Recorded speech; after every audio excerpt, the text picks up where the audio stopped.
victory on late heroics by Brandon Saad and 32 saves from Jordan Binnington. Alongside Alex Ferrario and Tanner Hendrickson, I'm Brandon Kiley. That's what it sounded like last night on the Blues Radio Network right here on 101 ESPN as the Blues get a win in Western Canada, in Calgary, Canada, if you will. They win that game by a final score of 4-3. And Alex, they played like crap. Absolute crap for about 40 minutes. Dude, you can't say that. They just won. Yep, and they played about as poorly as you can for 40 minutes of hockey. I was listening to Chris Kerber on the call, Alex Ferrario on pre-post and intermission. You see how he does that? Oh, I was listening to Chris Kerber on the call. I wasn't listening to Alex on pre and post game. I was listening to Chris Kerber on the call. Makes it feel better. I wasn't listening either. Why am I here? I was giving baby boy a bath.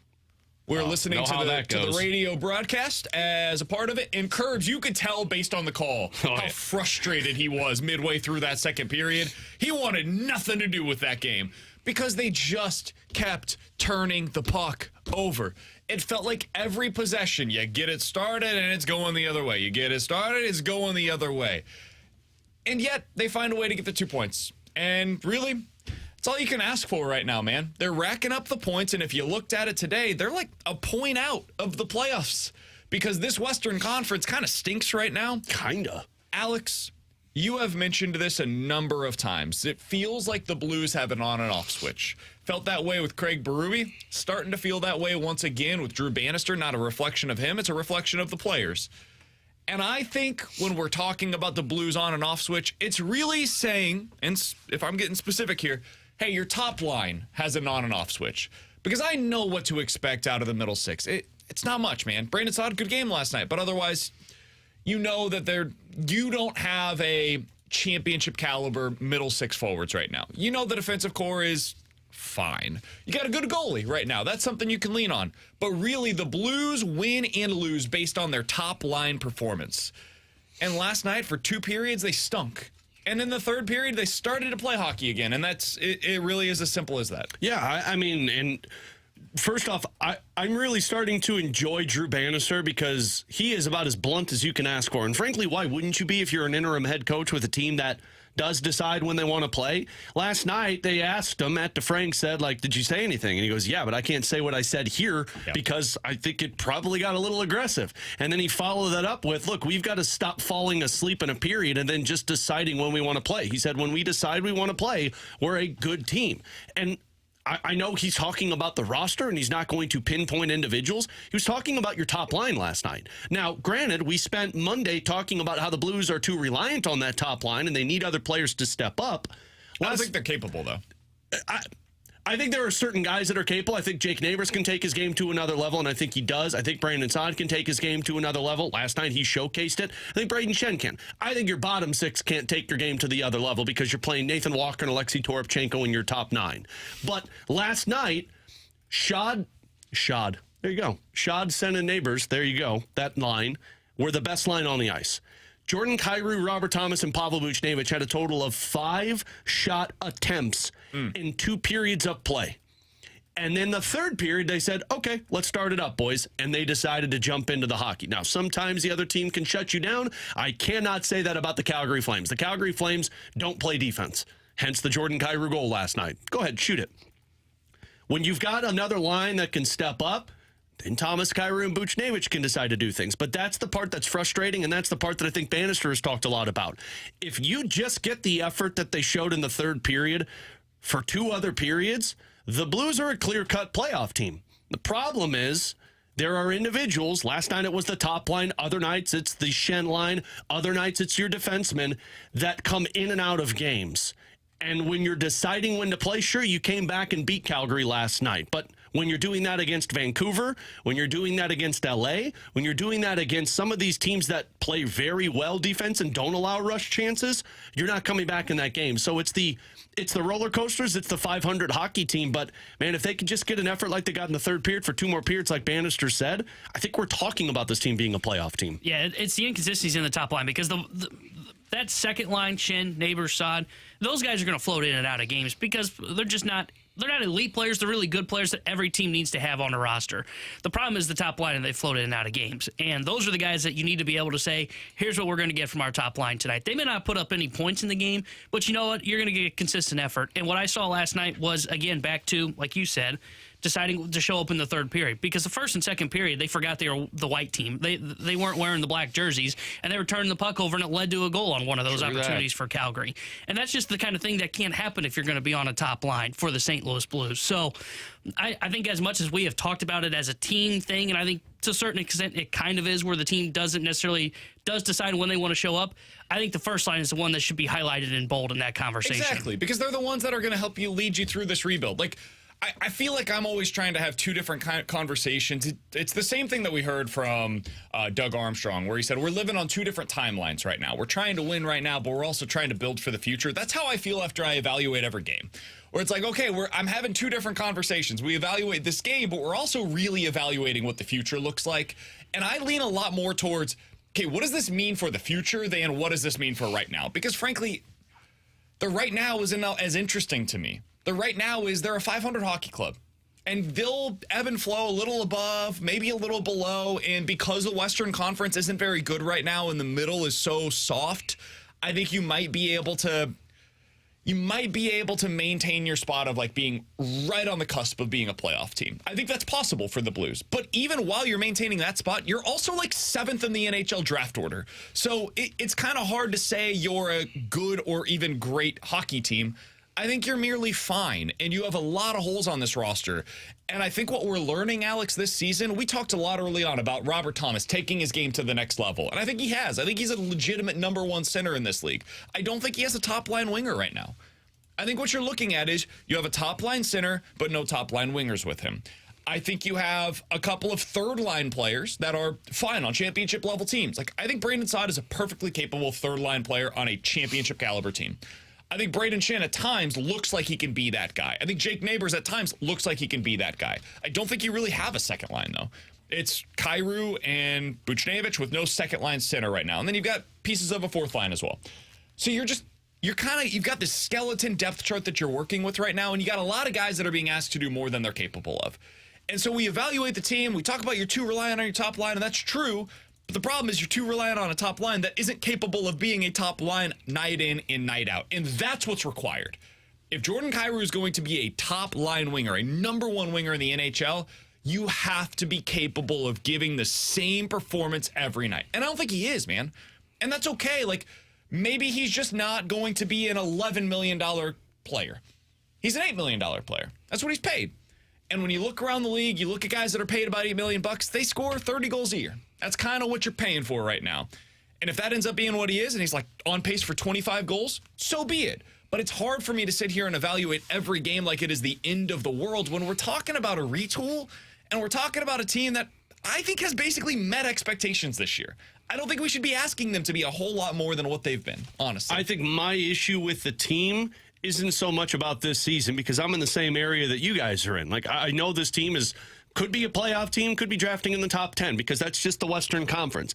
I think my problem with this team is what we talked about at the beginning of the season and what led to Craig Berube being fired and what Drew Bannister has taken over now. Like, we're talking about a team that you're trying to figure out the culture and the competition level. And there are a lot of guys here that you're planning on taking this team out of the retool. And if you still have a compete problem, now that you've gone through two coaches and you're still sitting here saying, well, these guys are the guys that are taking us out of the retool, but we've got to figure out how to fix the compete, that's the bigger problem for me. And that's why when you see these ups and downs, it does get frustrating when you break it down from individual games, because I'm looking at it as big picture here. Like, okay, cool, big picture, Kyrou's a part of this roster. I asked the question to you guys yesterday. Can you win a Stanley Cup with Jordan Kyrou? And that's where I think we have differing opinions. I think the answer is yes, but not in the role that he's playing right now. I think the answer is yes if he's on your second line. But if he's on your top line and you're asking him to be more than what right now at least he's capable of being, then I think the answer is no. But that extends this window bigger than for Blues fans. Because if he's a second line winger, you planned and paid him to be your top line winger. Did you, though? I think if you give $8 million, you did. See, I feel like that's the conversation that we're having with some of their defensemen. Like, is $6.5 million, is that a top pair defenseman, or is that a second pair defenseman? Because the Blues are paying 4 guys that kind of Right. money. Well, and one guy is showing that he's underpaid for what he performs with, which is what I said when he signed that contract. The other 3 guys I'm looking at and saying, yeah, they're second-line defensemen, or second-pair defensemen for you. And I think $8 million is what you pay for what Jordan Kyrou is. And I think $11 million is what you're paying right now in the NHL for a legit, no doubt about it, top-line winger. I think $11 million is what you pay superstars. And I think between... But I think that's what a top-line winger is. I think if you're looking for a top-line winger on a championship-caliber team, you got a superstar. That's what they are right now. I mean, I look at Vancouver with Brock Besser, and I don't think he's an $11 million player, but I think he's a guy that's going to be... But Elias Pettersson is. Elias Pettersson, I understand he's not a winger, but he is the superstar that the Blues do not currently have, and he's going to get the $11 million. Right. But I think Thomas is Pettersson category. You're just not putting up the points right now. But this is... I don't view him as being again, in the same category. I look at the compete problem here, and the reason I get so frustrated with it is I look at the Philadelphia Flyers. And the Philadelphia Flyers are a team nobody expected to do anything. But the compete is there every single night. And if they lose, fine. But guess what? They lost because of they lost because the other team outcompeted them. When the Blues lose, it's because, well, they just didn't want to play tonight. Or they didn't play. I also just feel like they're in different places in their life cycles as organizations. I think the Flyers are like on the come up. I think the expectation last year was that the Flyers would be doing this and the Blues would be doing this, and the Flyers didn't take that step forward. They are now basically where the Vancouver Canucks are. They are the Eastern Conference version of Vancouver, where Vancouver last year was like, whoa, okay, is this all about to come crashing down to earth? And then they got the right coach in there. It worked out. And Philly all offseason, I mean, we certainly know about this here in St. Louis, given what the trade conversations were. They were trying to trade the entire team, basically. And now it's clicked. It's working. And Travis Konechny is having this awesome season. And defensively, they have the right tools in place. Like, it's all kind of coming together. But that hasn't happened for the Blues yet. And that's my concern. Because I don't think they have the players. I think the difference is Philly had guys, when we looked at Philadelphia's roster in the offseason, we're like, man, I like that guy and that guy and that guy and that guy and that guy and that guy. But you're telling me you'd like Konechny over Kyrou? No, not necessarily, but I think they have what the Blues used to be, which is the depth. I think the Blues have one line. Like, if another team's fan base was looking at the Blues roster right now, they'd say they're interested in trading for like 3 guys. Whereas we can look at the Flyers in the offseason and say, I want one of these 7 or 8 different dudes, 4 or 5 of which were forwards. And I think that's the difference between the two teams and where they're at right now. I don't think they have the superstar. And that's why I don't think they're contending for a championship in Philadelphia this year. But I do think they have the depth. Somebody on our text line said, guys, the Blues don't have the mentality of death by a million cups, and that's the way death by a million cuts, and that's the way you have to play if you don't have a superstar. Agreed. And I think that's what Philadelphia is doing. I don't think the Blues have that, and I don't think they have the superstar. And when you're lacking both the depth and the superstar, this is the roster that you end up getting, and this is the results that you end up getting. I think they have the superstar, at least in Thomas. And I know I could be on a different planet with that, but I think I think Thomas is that superstar. I think they're lacking everywhere else. And the part that's so infuriating is you see it on certain nights where it's like, damn, this team could be good. The New York Rangers game when Kyrou went off. Damn, okay, you could win with that. But then the Kyrou in the first 2 periods last night, completely different. Isn't that what it looks like, though? When you've got a guy that's not a superstar but is pretty good and talented, maybe has the ability to take over in individual games. And maybe he's still young. I think he's Karl-Anthony Towns. And I don't know if you guys saw this the other night. Karl-Anthony Towns scored 60 points for the Minnesota Timberwolves. 60 points. He was benched in the game. He was benched at the end of the game in crunch time because he didn't make winning plays. I think that's Jordan Kyrou. I think Jordan Kyrou is incredibly talented, and he's going to put up points. Even last night, he had a bad game for 45 minutes or so, but he ends up scoring the goal that helps you win the game. So I think that's where he is, personally. I hope he is. I hope he's in the same trajectory as Robert Thomas was last year. But now that we have, and I know he scored 30-plus goals in the last 2 seasons, but we've seen it in those 2 seasons also where he's in and out of games.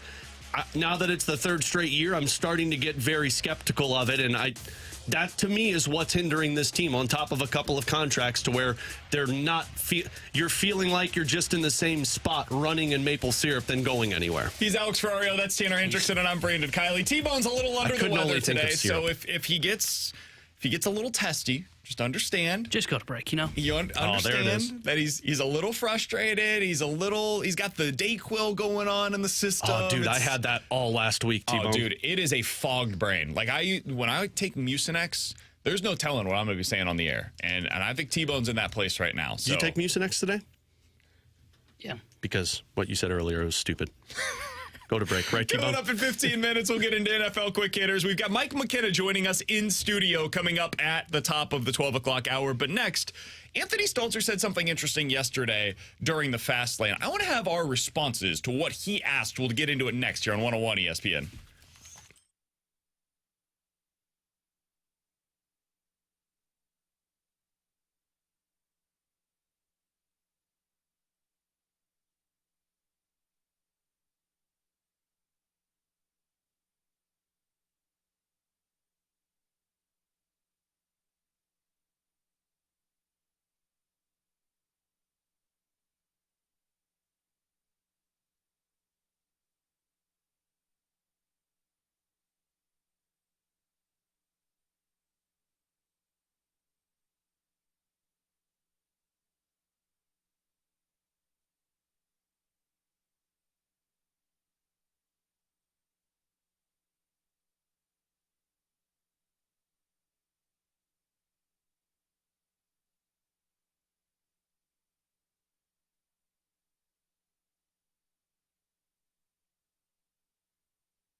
Alongside Alex and T-Bone, I'm BK. You got BK and Ferrario here on 101 ESPN. So I was listening to the Fast Lane on my way home yesterday. Alex was getting ready to go to the doctor, and I hear Stalter come on the air, and he's big mad. He is furious about the St. Louis Cardinals. I get it. I think he is representative of a large portion of this Cardinals fan base. And frankly, you guys should be mad. Your team won 71 games last year. They stunk. We've talked about that ad nauseum, though. But Stalter said something interesting and something that, frankly, I disagree with. And I told him this, and we could have a conversation about it. And I want to have a conversation with the two of you and certainly with our audience as well at 314-399-9646. He said it's not so much that he's mad about the Cardinals or anything in particular. He just wants to see him do something different. When the league is going one way, he wants them to go another. This is something that Bill Belichick used to be great at, guys. The league would go really big, and Belichick suddenly adds Wes Welker and Randy Moss, and they're just throwing the ball all over the yard. League's going small when this is the heart of the Rams, high-flying offenses, Peyton Manning starting to get going. Everybody's going spread early in the 2000s. What do the Patriots do? They've got Vince Wilfork in the middle of their defense. They are going absolutely massive. They've just got big dudes, Corey Dillon running the ball down your throat. It's game over. He wants the Cardinals to zig while everybody else zags. Alex, I would make an argument that they did. And I'm not telling you that it's a good one. I'm not telling you it's going to work. But the Cardinals zig this offseason while everybody else is zagging is that they're going for innings. The Cardinals are making it abundantly clear to anybody who will listen, hey, our biggest issue last year is that our starters did not go deep enough. And I would think, Alex, this is something that actually probably plays well with our specific audience here in St. Louis. Because how many times did we see on the text line last year, hey, why aren't the Cardinal starters going deeper? Why aren't they allowing them to get deeper into the game? The truth was they would allow them to get deep into a game if they were capable of doing so. The Cardinal starters threw 100 pitches more than all but I think it was 2 teams last year. The problem was they would throw 100 pitches in 4 innings because they weren't very good. They were not efficient. Jack Flaherty would be pushed out of the game in the 5th inning with 95 pitches. Miles Michaelis would get through 5 2/3 with 100 pitches. Jordan Montgomery was one of the guys that was pretty good at this. He'd get through 6 innings regularly. But they didn't have dudes that were getting deep because they were incapable of getting that deep into a game. I think that's the plan for this year. I think the stated goal is Lance Lynn is going to give us 6. Kyle Gibson is going to give us 6.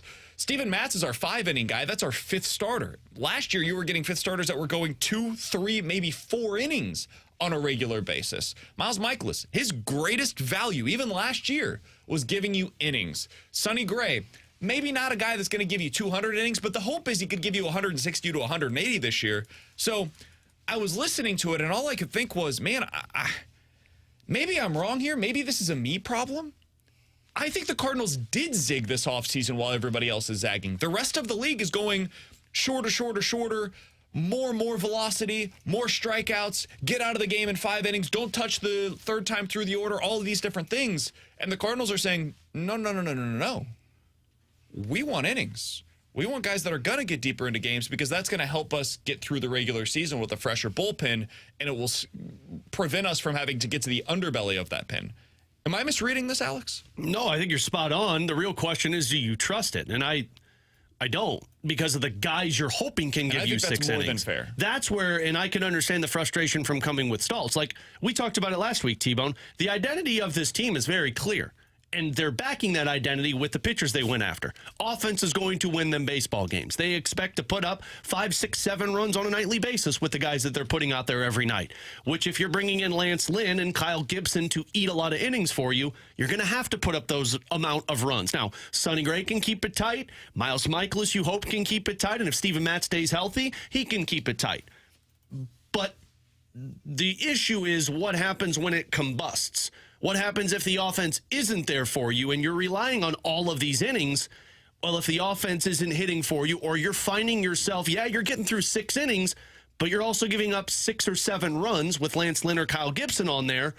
Well, now things are a lot more different with what they're trying to accomplish. Sure, you can make it through the season without butchering your bullpen, but are you fighting an uphill battle all season because you're not putting those competitive innings out there? Like, that's the balance I think that we were all frustrated with. We wanted the innings. I wanted Aaron Nola, but I wanted the competitive innings to where the guy was going to give me 6 every night, but he also was going to keep the game less than 2 runs in those 6 innings. Yeah, I think they are zigging while everybody else is zagging, because I look at the rest of the Major League Baseball.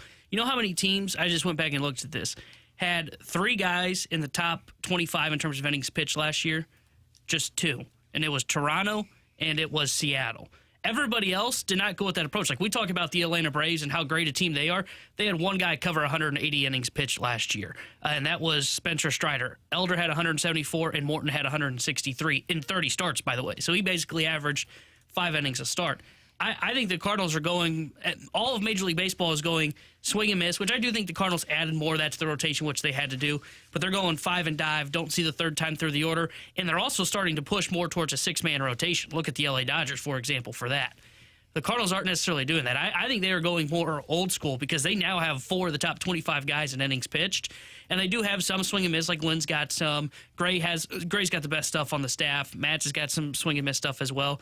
But Michaelis and Gibson are not swing and miss guys. They are pitch to contact, and their goal this season is going to be, can we get a quality start out of our starters? Because that is how they're going to do it, so they can shorten things for their bullpen. I think they're approaching it, and this is why I'm so fascinated to see if this works for the Cardinals. I think they're doing this the complete opposite of what all of Major League Baseball is doing, which is basically the 5 and dive. It's why I was the one that was screaming for Blake Snell, because I just wanted the elite stuff for 5 innings, and then you get them out and you go to your bullpen. The Cardinals are doing the opposite of that and feel like it's an innings deficit. And I disagree with that. I don't think that's why they were bad last year, but I can understand where they're coming from, and I'm fascinated to see if it works. 314-399-9646 is the Air Comfort Service text line from the 980. Guys, I'm laughing at BK because what he says is absolutely ludicrous. He's capitalized it and spelled it the way that the rapper does. The Cardinals didn't go after innings type of players because that's what they really want. They went after those guys because they're cheaper and the strikeout guys cost more. They basically did what they always do. They go the cheaper route. They don't have some master plan that they believe they're outthinking everybody else. That may be true. And in fact, I think that was why they used to go after guys that didn't miss bats. I think they went that route because they weren't willing to spend on pitching the way that other teams were. And the undervalued, in their opinion, way to go about that was finding guys that don't have swing and miss, because other teams are valuing that. And so they say, okay, you guys want that? We'll go get Chris Stratton. We'll go get all these guys that are on the scrap heap when it comes to their starting pitching market, and we'll make them play up because they're playing in our ballpark and they're playing in front of our defense and they're throwing to Yadier Molina. And it worked for almost 20 years. And then suddenly it no longer worked any longer. And for as much as we talk about Kyle Gibson not having swing and miss, his swing and miss was okay last year. As much as we talk about Lance Lynn not having swing and miss, he had more swings and misses last year by a percentage rate than Shohei Ohtani. So I know that sounds crazy, and it's like a weird bonker stat, but it somehow is true. They actually found guys that do have a little bit of strikeout stuff now. Sonny Gray is great strikeout stuff. When you look at the innings, though, and I think this is legitimately something they looked at. In fact, we know this is something they looked into. Based on what they have done over the past 2 seasons, Miles Michaelis is 4th in Major League Baseball in innings pitched. Kyle Gibson is 16th. Lance Lynn is 42nd. Sonny Gray is 43rd. So 4 of your 5 starters rank in the top 45 over the last 2 seasons in innings pitched. Now, that may not sound like a ton, but now think about, there are 30 teams in Major League Baseball. And you would think every team's got at least one of those guys, right? You have 4 of them. I would have to go through to find this, but I would imagine there's probably no other team in the sport that has more than 3 on that list. And so even if they fell into this back-asswards strategy, it's clearly a strategy for them. And we'll find out if it works. I am highly skeptical. I'm the guy that has come on here repeatedly and told you, I'm with you, T-Bone. I think they have gone about this the exact wrong way, because I would have signed one of Kyle Gibson or Lance Lynn. I would have signed Sonny Gray, and I think they are missing in a serious way that number 2 starter that has the swing and miss stuff, even if it comes with 140 innings. But to the question that was presented yesterday on the fast lane of, are the Cardinals trying something different? Are the Cardinals zigging while everybody else zags? I genuinely believe the answer to that is yes. I just don't think it's going to work. I think our problem is not about them doing something different. Our problem is about them doing something that might be wrong. It might be something that fails again, and that feels bad. And so it really comes down to, we want the Cardinals to be good. We don't really care how they're good. If they go about it with a bunch of different platoons and stuff, fine. If they go about it with a 7-man rotation, which has never been done before, cool.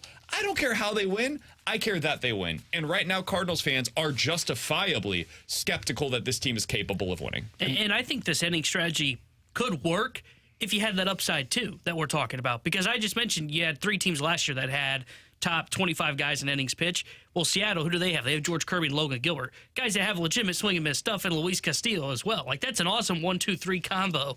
And then you look at Minnesota, you got Jose Barrios that's in that, or not Minnesota, excuse me, Toronto.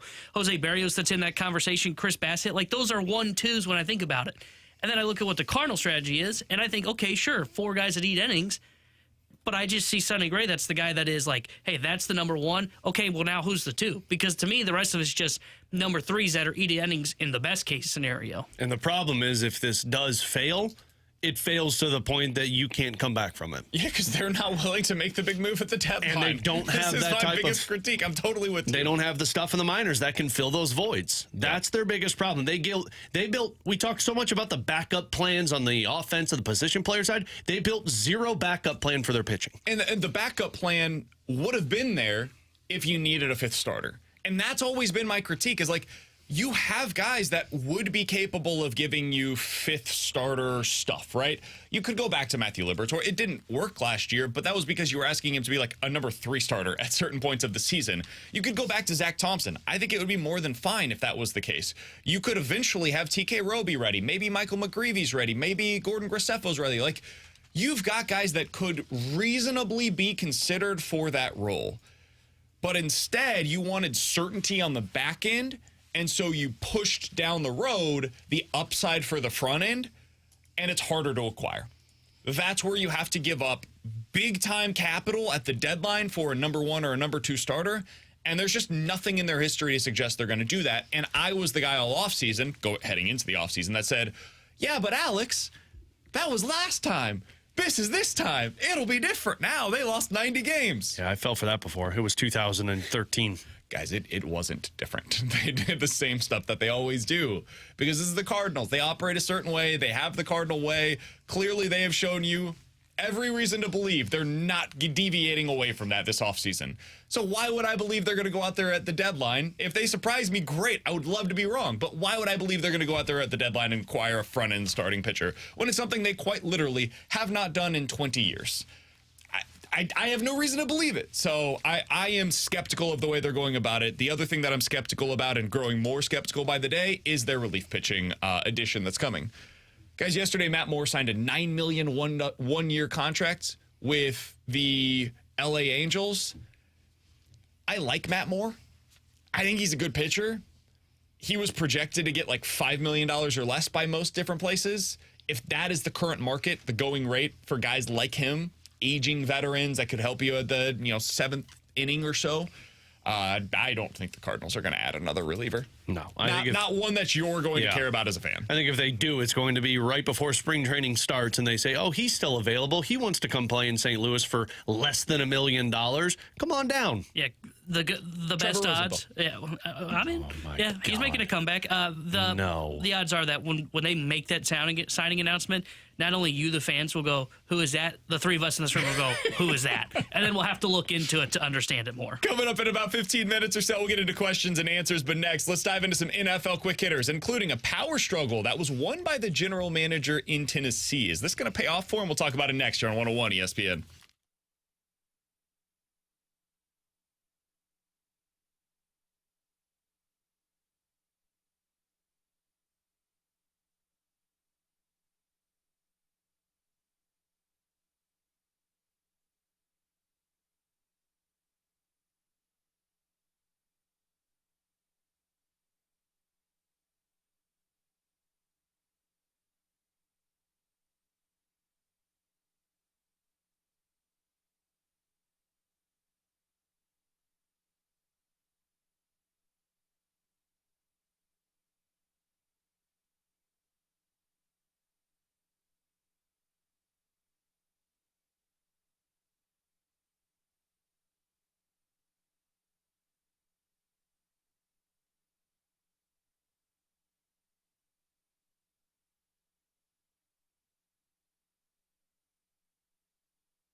Alex Ferrario with you to talk about my dentist, 100 West Dental, just off of Manchester, a brand new office with the most modern technology, and patient experience is the most important factor of all of this. You'll walk in and it's going to give you a comfort feel when you do so over at 100 West Dental. That's what Dr. Pryor and his team are all about, and it's a very specific approach to dentistry. And what I mean by that is other times you've gone to the dentist where it's just a matter of cleaning and you're out the door, but with Dr. Pryor and his team, they're taking care of your mouth in the long run. Preventative procedure, early detections of any problems. I wished I would have had this a few years ago. Otherwise, then I wouldn't have lost 7 teeth when they missed a tumor. So get with a dentist that cares about you, your overall oral health for the long run. And over at 100 West Dental, if you don't have insurance, they will still take care of you from there. No problem, as they say over at 100 West Dental. Get on out there, mention my name. You can get $1,000 off on an Invisalign package.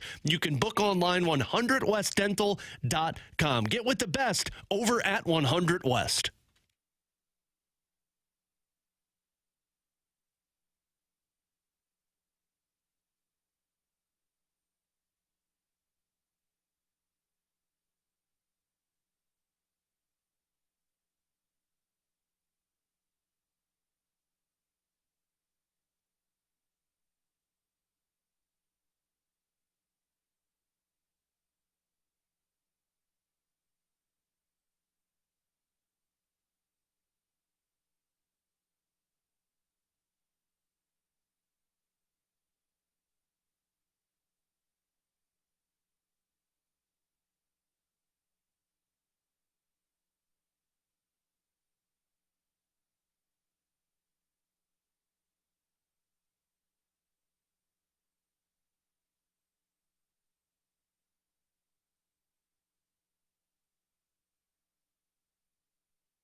Tanner Hendrickson here with a Sports Center update driven by Johnny Londoff Chevrolet and Johnny Londoff Autoplex. Last night, the St. Louis Blues were able to beat the Calgary Flames 4-3, and they'll be back in action tonight as they visit the Vancouver Canucks. We'll have pregame coverage starting at 8 o'clock with Alex Ferrario, and then Chris Kerber, the voice of the Blues, will have puck drop at 9. This Sports Center update was driven by Johnny Londoff. Find your road shop 24/7 at londoff.com, londoffAutoplex.com.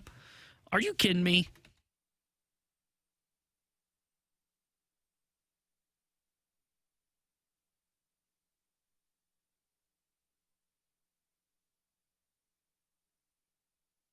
All right, to put a bow on the conversation we were just having in the last segment about the Cardinals going for innings, Alex, I mentioned how the Cardinals have 4 pitchers in their rotation this year that have pitched at least 300 innings over the past 2 seasons. That means 4 pitchers that are in the top 45 in all of Major League Baseball in innings pitched since the start of the 2022 season. There is no other team that can currently claim 4 such pitchers in their rotation. The other teams that have 3 are Houston, Philly, Toronto, and Seattle. Those are the 4 other teams that have 3 starters over the last 2 years that have thrown at least 300 innings. Teams that have 2 of them, multiple such starters: Arizona, Minnesota, Kansas City, Boston, Texas, and Washington. Yikes. So it is rare, man, to have these kinds of innings eaters in your rotation heading into a season. Now, I would say that when you look at Houston, Philly, Toronto, and Seattle, there's a little bit different in terms of the quality at the front end of their rotation than what the Cardinals have. But if you're just looking purely at innings, the Cardinals are in a class of their own heading into the 2024 season. So say what you will about the plan, if you think it'll work or not. Boy, it's definitely different. You just Rumpelstiltskin the hell out of that thing. Spun that yarn into gold there, BK. All right, let's dive into some NFL quick hitters. Alex, it was announced earlier today that the Tennessee Titans are promoting Ran Carthon, their general manager, to executive vice president is his new role. That's smart. When things are going well in their organization, you promote within. He is going to basically have say over everything that takes place within their organization: roster control, team activities, personnel decisions, free agency acquisitions, coaching staff will report to him, scouting, sports medicine, player engagement. Everything is going to be underneath the umbrella of Ran Carthon, which means he won the power struggle. Attaboy. Over the past few years, we've all seen the stories that have been coming out of Tennessee. The Titans have had a power struggle between Mike Vrabel and the general manager. First, it was John Robinson. Vrabel won the Game of Thrones there. And then it was Ran Carthon, who came over from the San Francisco 49ers to be their GM. And it sounds like Ran is now the man that has been able to win this power struggle. Alex, do you think this is going to work for them? No, I don't. With Ran Carthon and Brian Callahan at the helm. I think Ran the man is not the guy you want to bring in this situation. Where Tennessee is at, I think you need an outside voice. I think you need somebody that was not within the organization to come in and look at it and say, this needs to be fixed. Because I think when you have the internal options, I think that not puts a bias thing, but sits there and says, like, well, there was a certain way this was being done, and we'll continue that way. Tennessee is one of those teams that needs a full-blown change, and I would have done something from the outside, especially in the spot of overseeing everything with that roster. I think it will be slightly better. I don't know if they're going to end up like building a great team in Tennessee, but at least they now don't have the power struggle between coach and GM. And that is the thing that you see, like when we've seen organizations go through this, it just becomes a nightmare. And I think back to the end of the Harbaugh era in San Francisco, that was a disaster. So now that they finally have gotten the Game of Thrones battle done, at least there is a structure. And you've got the GM that is running the football operations, and he's got a first-time head coach that he brought in that he wanted to be kind of running things with. I think the balance is better now. I don't know if they'll build a great team, but I think there's more structure, and that's what they needed. Remember when we talked to the Canucks beat writer, Alex, and he was talking about how you've got to have alignment between ownership, general manager, and coach. I think you at least have the potential for that now in Tennessee. And previously, it was totally out of line. You had Vrabel, who wanted to do one thing, Carthon / John Robinson, who wanted to do another, maybe ownership.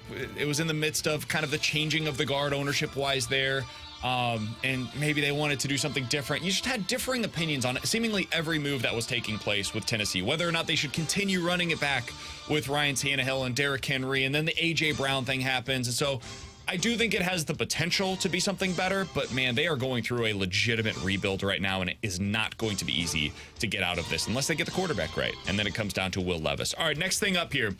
There is a bunch of talk. I don't know how this has happened, but Russell Wilson is the prime topic of conversation right now in NFL circles.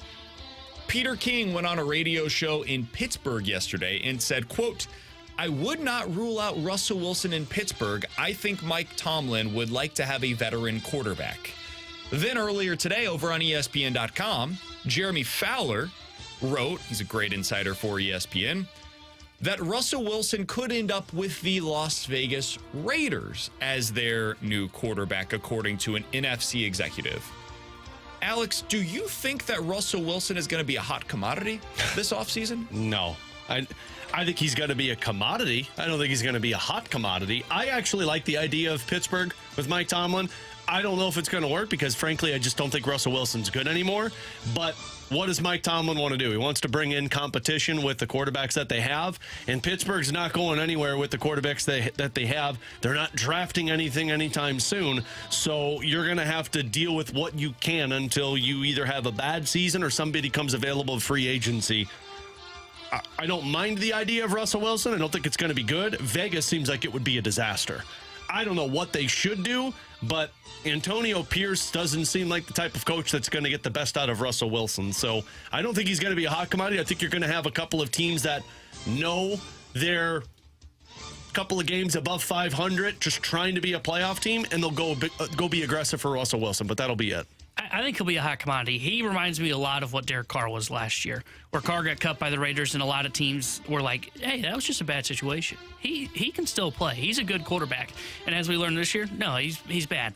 I think it's a lot like that, to where a lot of teams will look at Russell Wilson and go, yeah, you kind of had the down years in Seattle, and then the Denver thing, like, he's not that bad, because it was the situation. He had Hackett as his head coach, and then Sean Payton never really liked him, so he never really built an offense around him. So I think a lot of teams are going to go after him thinking they can fix him, considering his past. And I think Pittsburgh makes a ton of sense because I think they can get, they got to the playoffs this year with their 3 quarterbacks. I think they can be even better with Russell Wilson because I don't think he's a difference maker anymore, but I know he's a guy that's going to at least take care of the football, play smart, and with that defense, they can go on maybe like win a playoff game. To me, Russ, Baker, Derek Carr, Jimmy Garoppolo, these guys are all the same.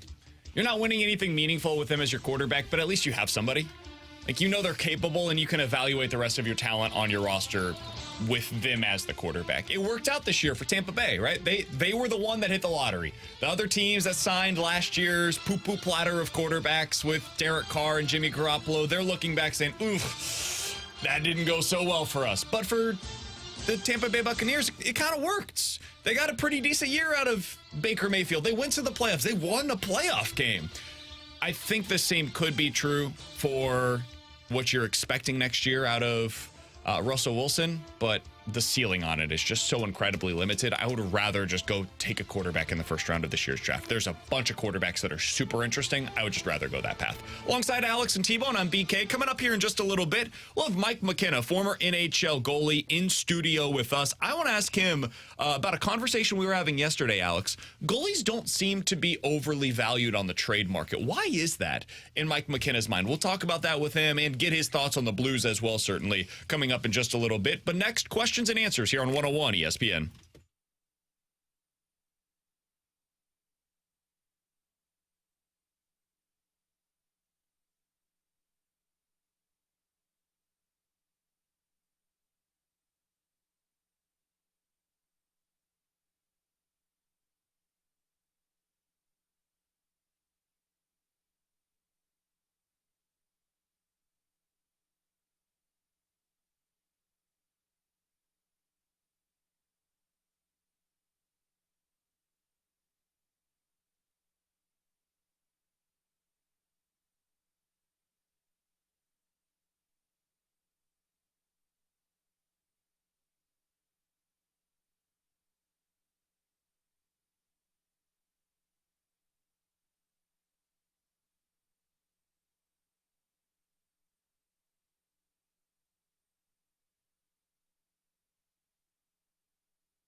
314-399-9646 is the Air Comfort Service X line for questions and answers from the 314. Guys, what kind of game plan do you think it'll take from the Chiefs in order to beat the Ravens on Sunday? Alex, do you think the Chiefs have much of a chance in this game? We haven't really started projecting forward into the championship weekend much. Where are you at on this AFC championship? I think the game? Chiefs always have a chance. I never think you can. Hell yeah, brother. Okay, shut the hell up. Let's go, Ravens. I think anytime you've got Reed and Mahomes, you've always got a chance. Now, with that being said, I don't think it's going to be pretty for the Chiefs, and I do think the Ravens win this one. The game plan is... I think the game plan is going to have to be air it out, because I don't think you're running the ball with that rush defense that they have. But I also don't think you're going to be able to air it out. Like I saw a lot of people talking about, like Kyle Hamilton is going to be glued to Travis Kelce. He is so good. So they're going to have. I cannot believe the NFL allowed him to drop to the Ravens. He's such a Ravens player. God, I'm so annoyed. The Chiefs should have drafted him instead of player in that stupid draft. Yeah, the Chiefs should have drafted him instead of the trash that they drafted that year. I mean, he went way ahead of where they selected. Maybe should have traded up. Keep on. Ever think about trading up, Chiefs, and not just stay where you are? Good point. You're going to have to probably win this from defense and special teams, because I don't think you're off. I think offense is going to cancel each other out. Yeah, I think defensively you just have to find a way to contain Lamar, because he ran for 100 yards in that Texans game. I think the Chiefs defense, if they contain Lamar, I don't think Baltimore is going to be able to put up a ton of points. Agree. And I think this is going to have to be a low-scoring affair. Offensively, I know you said, like, air it out. I'd be terrified to air it out. I saw how that went for C.J. Stroud. I think you got to establish the run with Pacheco, and then that can just set everything else up for Patrick Mahomes, Travis Kelce, and Rice. I don't think you're going to be able to run it with them, So I actually think that is the game plan, is running it. The Ravens are 25th in the league in yards per attempt allowed. Now, the reason why people don't run for a ton of yards against them is because they get down. And so you can't run when you're down by as much as teams typically are against the Ravens. But you look at some of their games this year, like they've been a little more leaky against the run than I would expect. Because, Alex, that was my initial impression going into this one as well before I really started looking into it. They didn't give up much to anything to Houston, though, in the running game. Right, but Houston's not a great running team. Trust me, I had him on fantasy. Pittsburgh ran for $155 against them. I understand that was the backups, but go the week prior. The Miami Dolphins ran for $155 against them. The Rams ran for 130 against them. The Bengals and the Browns both ran for 130 plus against them. The Cardinals, the Titans, the Colts all ran for at least 130 yards this year against the Baltimore Ravens. So I think that's the game plan. I think you got to keep it on the ground. And the biggest thing, and I know this is the case for all games, but especially against that Ravens defense, you cannot turn the ball over. The Ravens defense turns it over as well as anybody in the league. And this year, there were only 7 games in which they did not have multiple takeaways. And only 4 games when they did not have a takeaway in the game. So I think that's the biggest thing. Run the ball, play keep away, try to have long, sustained drives. It's going to be hard because I do think you're right, Alex. I think they're going to try to take away Travis Kelce with Kyle Hamilton, and that is going to be a really tough matchup for Kelce to be able to win at this stage of his career. You need Rashee Rice to step up. You need Isaiah Pacheco to step up, and you probably need one other ancillary pass catcher. Nicole Hardman, ladies and gentlemen. Try not to reach for that first down. I think him or MVS are probably the guys that you need to step up. KT, huh? Nope. Yeah, I thought MVS played pretty well last game. So he had a great game. I thought he was great. The other thing too, and I don't think this hurt them in Buffalo, but it's what at least kept that Miami game closer than it probably should have been, and it's what it cost the Rams in their playoff game. Is you got to convert in the red zone. Can't be settling for field goals once you get, because I don't think you're going to get there very often against this Baltimore defense. When you do get there, you got to punch it into the end zone. 314-399-9646 is the Air Comfort Service text line for questions and answers. Just a couple more quickies before we get to Mike McKenna, former NHL goalie, who will be joining us in studio. From the 314, guys, in your opinion, take it or leave it, will Jordan Binnington finish his career with the Blues? Alex? No, I don't think he does. And I hate saying that, but I think I think his no trade becomes a modified no trade in 2 years. I think in the final couple of years of that deal, you'll be looking at Joel Hofer ready to take over. And I think Binnington's going to want to still compete. And if Joel Hofer is getting more net time, I think that's when you see an opportunity to move on. So, no, I don't think so. I'm going to say no, just because it's a cap league and it is so hard for a guy to finish his career with one team. And maybe he signs away and then comes back. But I think that when this deal is up, he could still get a deal somewhere else. Maybe the Blues are ready to move on. Maybe they're not. But there's, like 2 guys in the NHL that have had 15-plus year careers with their one team? Yeah, I mean, the only guys that I could say Ovechkin, Crosby, Malkin. Yeah. The only goalies that I'll say will probably finish their career with their teams would be Connor Hellebuck or Andrei Vasilevsky. Go ahead. We'll ask this question of the former NHL goalie Mike McKenna when he joins us in studio. Coming up next here on BK and Ferrario.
Alongside Alex Ferrario and Tanner Hendrickson, I'm Brandon Kiley. Happy to be joined in studio by a former NHL goalie. He's Mike McKenna, a friend of the show. We always enjoy being able to catch up with him. Mike, how you doing, man? Hey, thanks, BK. Great to hear your voice. Nice to be in studio. I'm doing really well and woke up to some good news this morning that my daughter was happy because she went to bed before the Blues finished their game against Calgary. Oh. And she woke up, watched some highlights, and was Real happy this morning, guys. That's smart. I thought she would have stayed up for it all, but it's smarter to go to bed and wake up happy than stay up and go to bed upset. At 10 years old, that kid needs the sleep. Yes. She's got practice tonight, guys. She needs the energy. Yeah, a little goalie, right? Yeah. Taking after dad. Yeah, it was not encouraged, I can promise you that. And my wife is really angry about this. She had to deal with me long enough. But the fun part to it is it's something we're really starting to bond over and learn how to work together. You know, that parent-kid relationship isn't always easy in coaching, but she's really taken to it, and she loves it. Like she's watching NHL clips on her own and really excited to watch the Blues play, and that's only been in the last year. And again, it's not something that we forced. It's just she's discovered it. How's the butterfly stance? Good. Good butterfly. She's really been working on her power pushes and now her post integrations. We're going to phase in puck handling in the next one. But no, man, it's just so fun. Like Regular Patrick Waugh. New head coach of the New York Islanders. Yeah. So let's start with the game last night. When you were, I'm sure you in your career have been parts of games like that where you just don't show up for the first 40 minutes and you find a way to squeak it out. You've also been on the coaching side of things where I'm sure you've seen a team where you're like, okay, we played horrible hockey for 40 minutes, but we found a way to pull it out. When you have a game like that, how do you treat it the next day? Well, you wake up and you're happy you won. You walk in the locker room after you won, but you also know you kind of pulled a fast one. Because even though the Blues won with, 48 seconds left in the game was when the game winner went in from Saad, they know that their output for the full 60 wasn't what it needed to be. But you can also look at that game with some caveats to it that, boy, you hate excuses in the sports world. But it is your first game in Mountain Time. You're moving out west, start of a road trip, right? These games happen, right? And finding a way to win, I think, is different for the Blues than it is for other NHL teams at this stage, because they won at least a dozen games this season before they came from behind to win, basically. You know, and this is still only the second time this season in 20 games that they've been down going into the third period that they've won a game. So there's a little bit of both here for the Blues. For myself personally, I'd just be mad that our team didn't play well for full 60.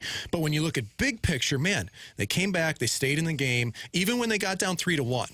And in the second period, that was after a pretty big penalty kill. Like, I thought they were going to get some juice off the kill of the Sundqvist penalty, and Calgary scores twice right after that.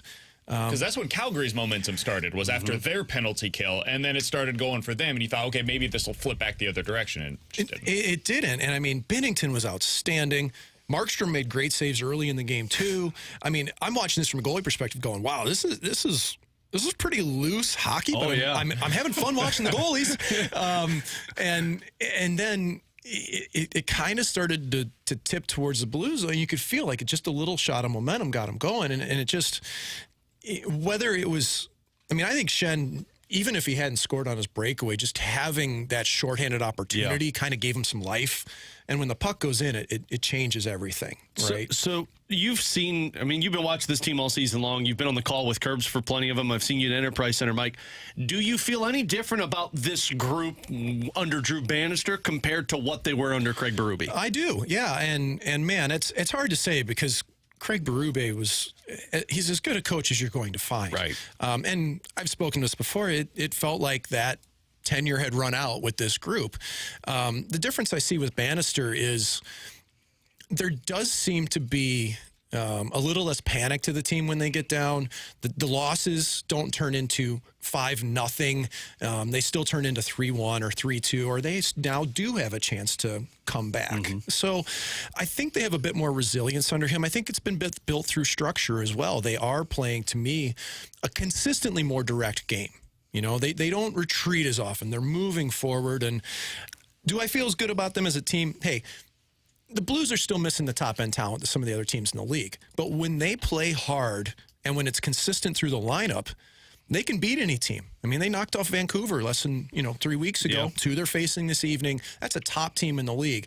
If they can play hard and shut down top lines, keep tight gaps in the neutral zone, they can play against anybody. That seems to be the infuriating part for me. And I get it. It's a retool. It's the roller coaster of a season.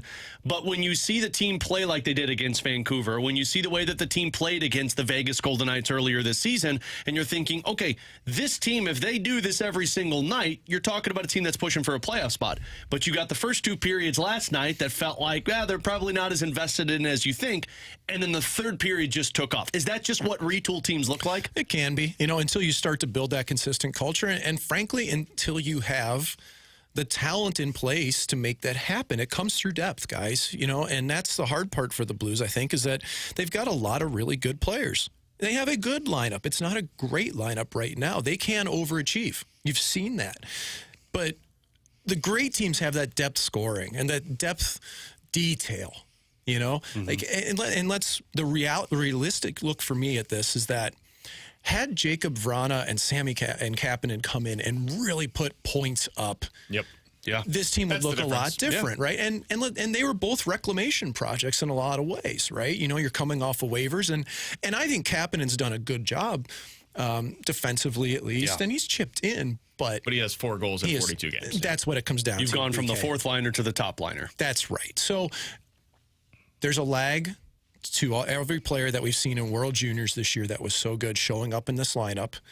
And it is a bit of a holding pattern. But there have been really, really positive steps taken by this team in the recent weeks, and especially since Bannister's taken over. Those guys that you just mentioned, the reclamation projects that they took on last year, Kapanen, Vrana, and Belay, they have a combined 7 goals this year for the St. Louis Blues. And you look like at what they did last year, Jakub Vrana had 10 goals in 20 games. Right. So what's the difference? Where did the lack of scoring come from? Well, they thought they were going to get one thing from these guys, and they ended up being something completely different. And when you look at the lineup, this is what we were talking about earlier, Alex, and it's kind of my perspective is a little different on it, where I'm kind of where you said, I just don't know that they have the talent to be like a top-end talent. And when you top-end team, rather, and when you are in the midst of a retool, it can sometimes be really frustrating where night in, night out, you're not getting the same effort. And you feel like, why aren't they getting more from Thomas, Kyrou, and Buchnevich? And if they had that depth of scoring, you might not even notice that they're not getting that on any given night from Thomas, Kyrou, and Buchnevich, because you're just getting the depth of scoring. And it feels so much more important where when those guys aren't scoring right now, it's like, oh, well, they don't have a chance to win. Yeah, They can't win when those guys aren't scoring. No, I'm really in the same boat with you here, BK. I think that's a really accurate assessment of the club. But, I mean, again, too, we've talked about the forwards a lot. Like, look at what's going on the back end and how well Parayko and Leddy have played for this team, right? Like, Parayko's been awesome, man. Like, Is this the best you've seen him with the Blues? If it's not the best, it's there. And I think that there's a perennial frustration that he's not going to turn into a Victor Hedman 70 points a year guy. Like, that's just not what it's going to be. Or turn into Chris Pronger and cross-check people in the back of the net. None of those two are happening. The other night. Yeah, he was. He was jawing it. I couldn't believe it. I was like, who is that? He said, "Get the F out said here the to F somebody." word. He did. I mean, Now, the camera didn't show it. Maybe he apologized afterwards. That's Colton Parayko. But at least he said it. Yeah, man, he's invested. But, you look at those two, I think they're plus, they're like plus 14 combined between Leddy and Parayko on a team that half the team's minus, guys, by a decent clip, and you're trying to find responsible players, man. Like, those two have done really well for the team. I've been impressed with them. And, guys, the goaltending has just been rock solid, man. Like, especially these last couple starts for Bennington. He's 5-1-1 his last 7, guys. Yeah.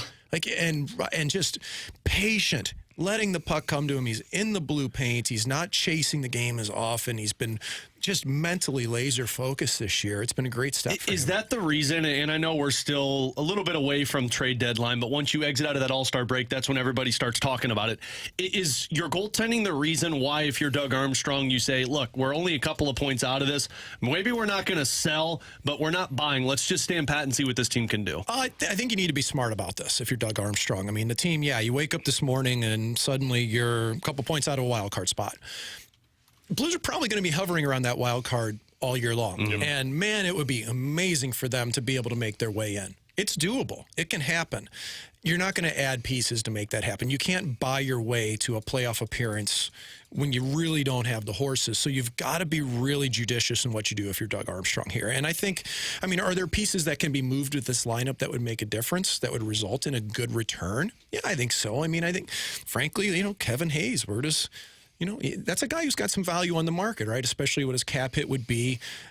There's others I think that you look at. But if I'm Armstrong and I'm looking at my goalie core, I think Joel Hofer and the detail to his game and his trajectory has made Jordan Binnington a better goaltender.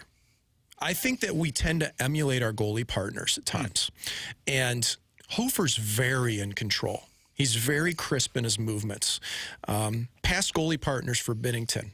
Right, Jake Allen was like that. He was pretty crisp in what he did. Thomas Greiss, all over the place. Okay, Chad Johnson, remember that one? Yeah, I do remember that one. You know what I mean? Like, and those guys are all better than I was by a long shot. But I really think that when you're looking at the other person at the other end, like a Hofer, who's so mechanically detailed, and you see what that success is in a really modern goaltender, I think it pays off because. To me, again, it comes down to control in your game. When Binnington has his feet set and he tracks the puck, he is phenomenal. You look at his hands, the glove saves. He had a couple glove saves last night. He tracks the puck as well as anyone. So when his feet are set and he's ready for it, that makes a difference. I would want to keep both of these guys. I would not want to move either goaltender at this stage. We're talking to Mike McKenna, former NHL goalie, here on 101 ESPN for just another couple of minutes. I do want to continue with that thread because we get a lot of texts, as you could probably imagine, about... Hey, do you trade Jordan Binnington? If you could get a haul in return for him at the deadline, is that something that you would at least consider if you're Doug Armstrong? You clearly are on the no side of that. I wanted to ask you an amended part of that question. We talked about this a bit yesterday, and we looked into some of the recent goalie trades.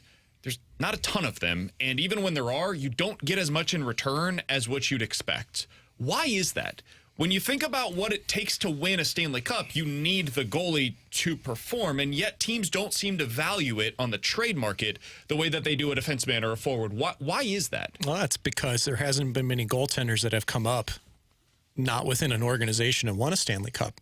How many teams have traded for a goalie to win a Stanley Cup? Interesting. It's been rare. You know, the Vegas Golden Knights last season had Aiden Hill, who they traded for during the offseason, who did a good job for them. So did Logan Thompson. So did Laurent Brossoit. So did, they had a whole platoon behind a team there that worked. Historically, you've had to develop goaltending from within because they hit their prime, mid-20s, late 20s. You have their best years. You don't have to overpay for them. And I think teams have caught on to that it's not worth a first-round pick for a goaltender that you may not re-sign. So it's like running backs in the NFL. Yeah, or if they have term, what are they going to be like towards the end of that contract, and you're stuck with it? You have a more sure bet being able to do it within. And that's where, guys, if this was Joel Hofer's second or third year in the NHL down the road, boy, I'd entertain that thought process of moving Binnington if that was the case. But right now, I think those two are so good for each other. You're also looking at Hofer's future here. Having Binnington around, having a support case there as well for him is good. I wouldn't want him to be out there on his own playing 2/3, 3/4 of games. So maybe I'm forgetting somebody, but other than Washington, so Colorado with Darcy Kemper was the other goaltender that they acquired in the offseason. Yep. But other than those two, and I mean, Vegas, you're absolutely spot on. Like the other two guys you just mentioned were a part of that organization from the start. And it's an expansion team too. But I'm going back to 2010. Like the three the Blackhawks won was either Antti Niemi or Corey Crawford, Jonathan Quick. Boston Bruins had Tim Thomas. Pittsburgh had Fleury and Matt Murray. Washington, they're all in-house. Other than the last two seasons, which, I mean, you could argue a lot of that was because of the play in front of the goaltender, because both Darcy Kemper and Nate Hill were good, but they weren't shut-down goaltenders. And what this comes down to is, on top of the performance of the goaltender, it's also the salary cap of it, right? That's true. You know, I mean, you don't want to bring in a goalie that's going to cost you a ton and give up assets to do that, you know? I mean... John Gibson, couldn't I make the argument, just to play devil's advocate, that teams should be more willing to do this? Like maybe this is almost the tail wagging the dog is because teams don't trade for the great goalies, because they don't become available, because they don't trade those assets, you don't see Edmonton or Toronto, et cetera, But winning the the times cup. that we've seen goalies get traded, and I brought it up yesterday, Brian Miller, typically when the goalies get traded in season, you don't see success from that team because either the goalie falls apart or the team falls apart in front of them. It takes about a month as a goalie when you've been traded to get used to your new surroundings. Interesting. From my perspective, Sure. having been traded. And that's too late sometimes. And, you know, the trade deadline thing for goalies, I do think, now, because I think you might be onto this a little bit, though, that teams should be more willing in that those mid-level contract goaltenders is who should be mined out. It shouldn't be trading for Connor Hellebuck at the trade deadline. Sure. You should be looking for an Aiden Hill or an undervalued goaltender Darcy previously, Kemper, that can get the job done, because now the delta between the best goalie and the worst goalie in the league is so small. It really is, guys. Like, goalies are better than they've ever been. That in season, it's tough, but off season, making the right deal is totally viable. You bring a goalie in to start the year, you think can win a cup, you're in business. But to do it mid-season, for me, that's a big time roll of the dice. Final question that I wanted to get from you, and thanks for the time as always. Talking to Mike McKenna, former NHL goalie here on BK and Ferrario. When you look at the Western Conference right now, you mentioned you think that the Blues can be in contention. They can be in that maybe fighting for a final wild card spot. Is the Western Conference worse than you expected it to be? Not at the top, but at least in that middle where there's not really teams that seem to be pulling the way that, at least the way that we thought maybe. It's hard to, I don't think it's worse. I find there's a lot of murky middle here where all of these teams are kind of in the same stage. They don't know who they are. What's your identity? What's Nashville's identity? What's Arizona? What's even Seattle and Calgary? You know, when you think of those teams, how do you define them? Calgary? No clue. You guys saw it last night. Listen, man. They're the Blues of last year. Dude, they're all over the place, and they have been for a while. And the Blues, yeah, they're retooling. They do some things pretty well. Arizona, hey, they're still a little bit young, and they're getting some great goaltending that's buoyed them from Connor Ingram. Nashville, man, they cleaned house to change culture. Yeah. That's actually a team that I'd be kind of worried about is Nashville, because they jettisoned off Matt Duchene and Johansson, who are both two of their top centers, and they're better now. They did addition by subtraction. So the West, to me, isn't as strong this year. I don't think that the Pacific Division especially is what it used to be, even though Edmonton's scary. 14 straight. Dude. Holy cow.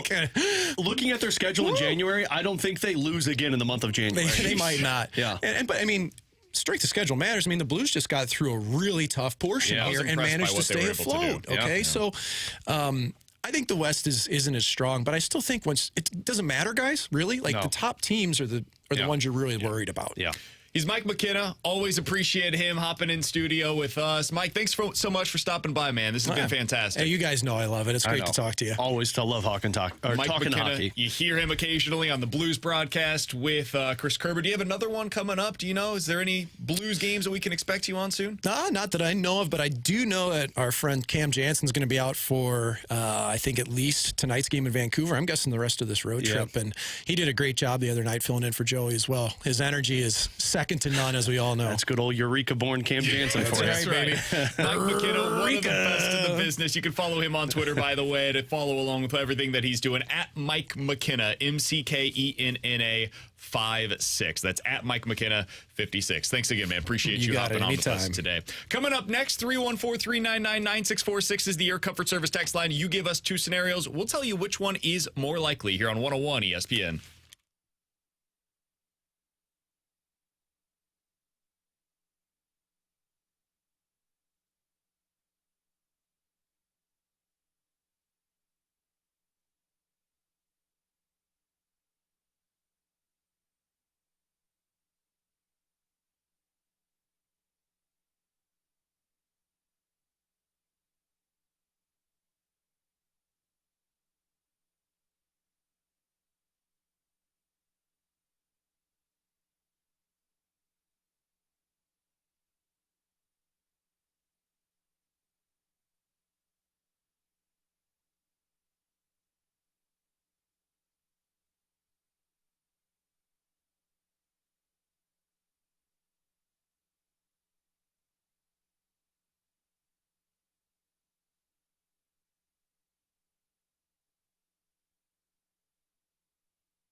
Tanner Hendricks here with a Sports Center update driven by Johnny Londoff Chevrolet and Johnny Londoff Autoplex. The Blues beat the Calgary Flames last night 4-3, and they'll be back in action tonight as they visit the Vancouver Canucks. We'll have pregame coverage starting with Alex Ferrario at 8 o'clock, and then the voice of the Blues, Chris Kerber's got puck drop at 9. This Sports Update was driven by Johnny Londoff. Find your road show 24/7 at londoff.com, londoffautoplex.com.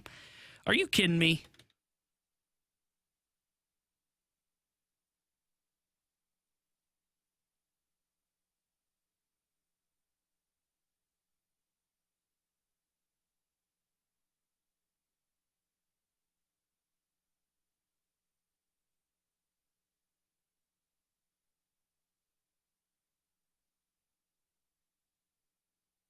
Ooh, hoo, hoo, hoo. 314-399-9646 is the Air Comfort Service text line for more likely to happen. You give us two scenarios.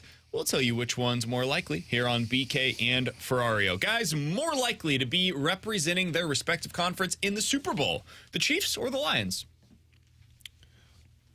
Both teams are underdogs this weekend. Both teams on the road. Lions a 7-point underdog in San Francisco. Chiefs a 3.5-point underdog in Baltimore. I want to stick to what I've been saying. I think it's more likely the Lions are there. I like the Lions. I think they're playing with house money right now. I think they're playing very well. I think they're a tough opponent to go up against. And I ride the wave that is momentum. And right now I think they have it. And I'm not sure the 49ers do. So I'm going to stick with Detroit. They're my team. I feel like I'm being forced to say Kansas City here because that's the other reason I didn't say it. I know, but I at least want to be right. Whoa! I want to be right when we look back on this. I'm not saying you're wrong. I can see Detroit gets a winning. Stuffy nose in here, they get pissy. You know what? It's a man cold, and I'm not happy about it. The reason I say the Chiefs is because they've got a defense that they can rely on. Like, even if Mahomes struggles against Baltimore, their defense can keep them in the game to where they just find a way to win. But I don't trust Brock Purdy, and that's why, like, I can totally see Detroit winning. I wasn't saying you were wrong. The problem I have, though, is like that secondary is so bad I can get open even with my man cold. So I think Brock Purdy can at least play well enough to get them past the Lions. So I would say that it's more likely it's going to be the Kansas City Chiefs. You guys know where I'm going on this. Lions. I really don't think that I'm being a homer here. I hope that I'm not, at least. I think the 49ers are going to wipe the floor with the Lions because of what T-Bone just said. I think we are getting way out over our skis on that Lions defense. Their secondary is so bad. Now, I do think it's going to be hard for the 49ers to run against them, and that might be a problem because a lot of the 49ers offense is based upon the running game. But if Debo is able to play, I think Debo, Kittle, and Ayuk are going to be open all day long, and I think you're going to see a ton of Christian McCaffrey in the passing game against the Detroit Lions. I think the 49ers score 30-plus in this one, and I think it's going to be really hard for the Lions to be able to keep up with that. And I think the other game is the opposite. I think Chiefs-Ravens is going to be like a 20-16 type of a game, and it could go either way. I don't have a lot of confidence that the Chiefs will be on the winning side of it, but I think they are much more likely to win than I do with the Lions. So I'll go with the Chiefs because of the way that game's going to be played. Alex? So what Mike McKenna just told us got me thinking. More likely to happen in 2 years, the Blues are pushing for a deep run in the playoffs or selling a lot of pieces off of their team? In 2 years.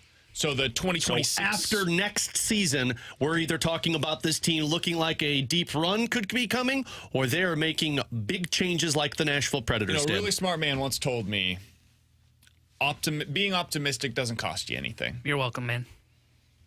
He said Mike smart Schilt. man. Oh. His name was Mike Schilt. And he also said Brandon. He did. He also said that. He said many things. It's not your job. We're going to scratch and claw. Yeah, how's that scratching Bountiful and clawing Harvest is going? back. Yeah, Matt Carpenter, Bountiful Harvest. That's how he made his salsa. That's how he made his salsa. But to answer the question, I think it is more likely that they go on a run in 2 years. I think this Western Conference is opening up around the Blues, and if they take advantage of this the way that they potentially could, if they play their cards the right way, and I believe in Army enough to think that he will, I think they could be right there. So in a couple of years, Leon Draisaitl's a center for them, and the Blues are going to make a deep, deep, deep run in the postseason. Just slid that one in. I think Do you like how I slid in Leon Draisaitl's blue? That's Well, nice. I mean, Mike Liut is if his they're doing agent. that, I feel great. Mike But Liut, the newest Blues Hall of Fame member, is his agent. I'll say more likely they're taking pieces away from the team still. I'm not as highly sold on Snuggerud Dvorsky coming in, fixing the team, and zippity-doo-dah day, here we go, to the Stanley Cup playoffs and being a true contender. I think Did you just make a 90s Disney reference and not even know you did it? You're welcome. I have serious concerns about the foundation of this team. So I'm going to say more likely that they're selling off serious pieces. I think I'm going to say it's more likely they're making a push because I don't think Snuggerud and Dvorsky are coming in to fix the problem. I think they're coming in to be a part of the solution. I am also concerned of what you just said, which is why it kind of sparked my interest when Mike said, Nashville made wholesale changes to fix the culture and it changed their roster. I think you could do both.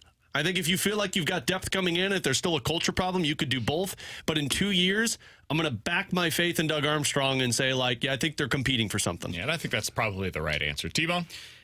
More likely to have a breakout season this year for the Cardinals. And I don't know if this second guy I'm going to say would fall into this, but I'm going to throw him in here.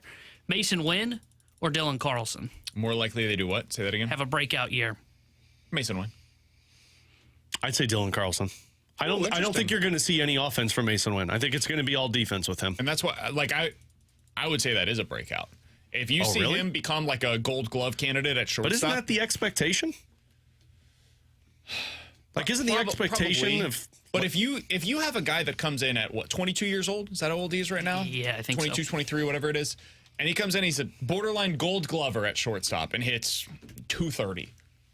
It's a hell of a player, man. That's a really nice guy to have at that specific position. Now, if he did that at second base, it might leave you wanting a little bit more. But at shortstop, a premium defensive spot, I would say to me, that would be that would represent a breakout campaign for him. Because I think the bar's just lower at shortstop. I would say Mason Wynn. I'm not sure what he is going to be offensively. I think you're probably right. 210, 230, play Gold Glove defense. I haven't seen enough from Carlson to get excited about him, and I don't know where he's getting opportunities either. That's probably the biggest thing is I just don't know how is he getting into the lineup. I think he gets in the lineup by Tommy Edman. Or I think there's an injury that takes place, and that's where I think he gets in. And Dylan the most Cardinal thing ever is Dylan Carlson has a breakout year, looks like the guy that we all thought he was, and then the Cardinals sign him to a contract extension, and then he sucks the rest of it. That is the most Cardinals thing to happen. Hey, they didn't give O'Neill an extension. Give him credit. But boy, they were close. That was just me.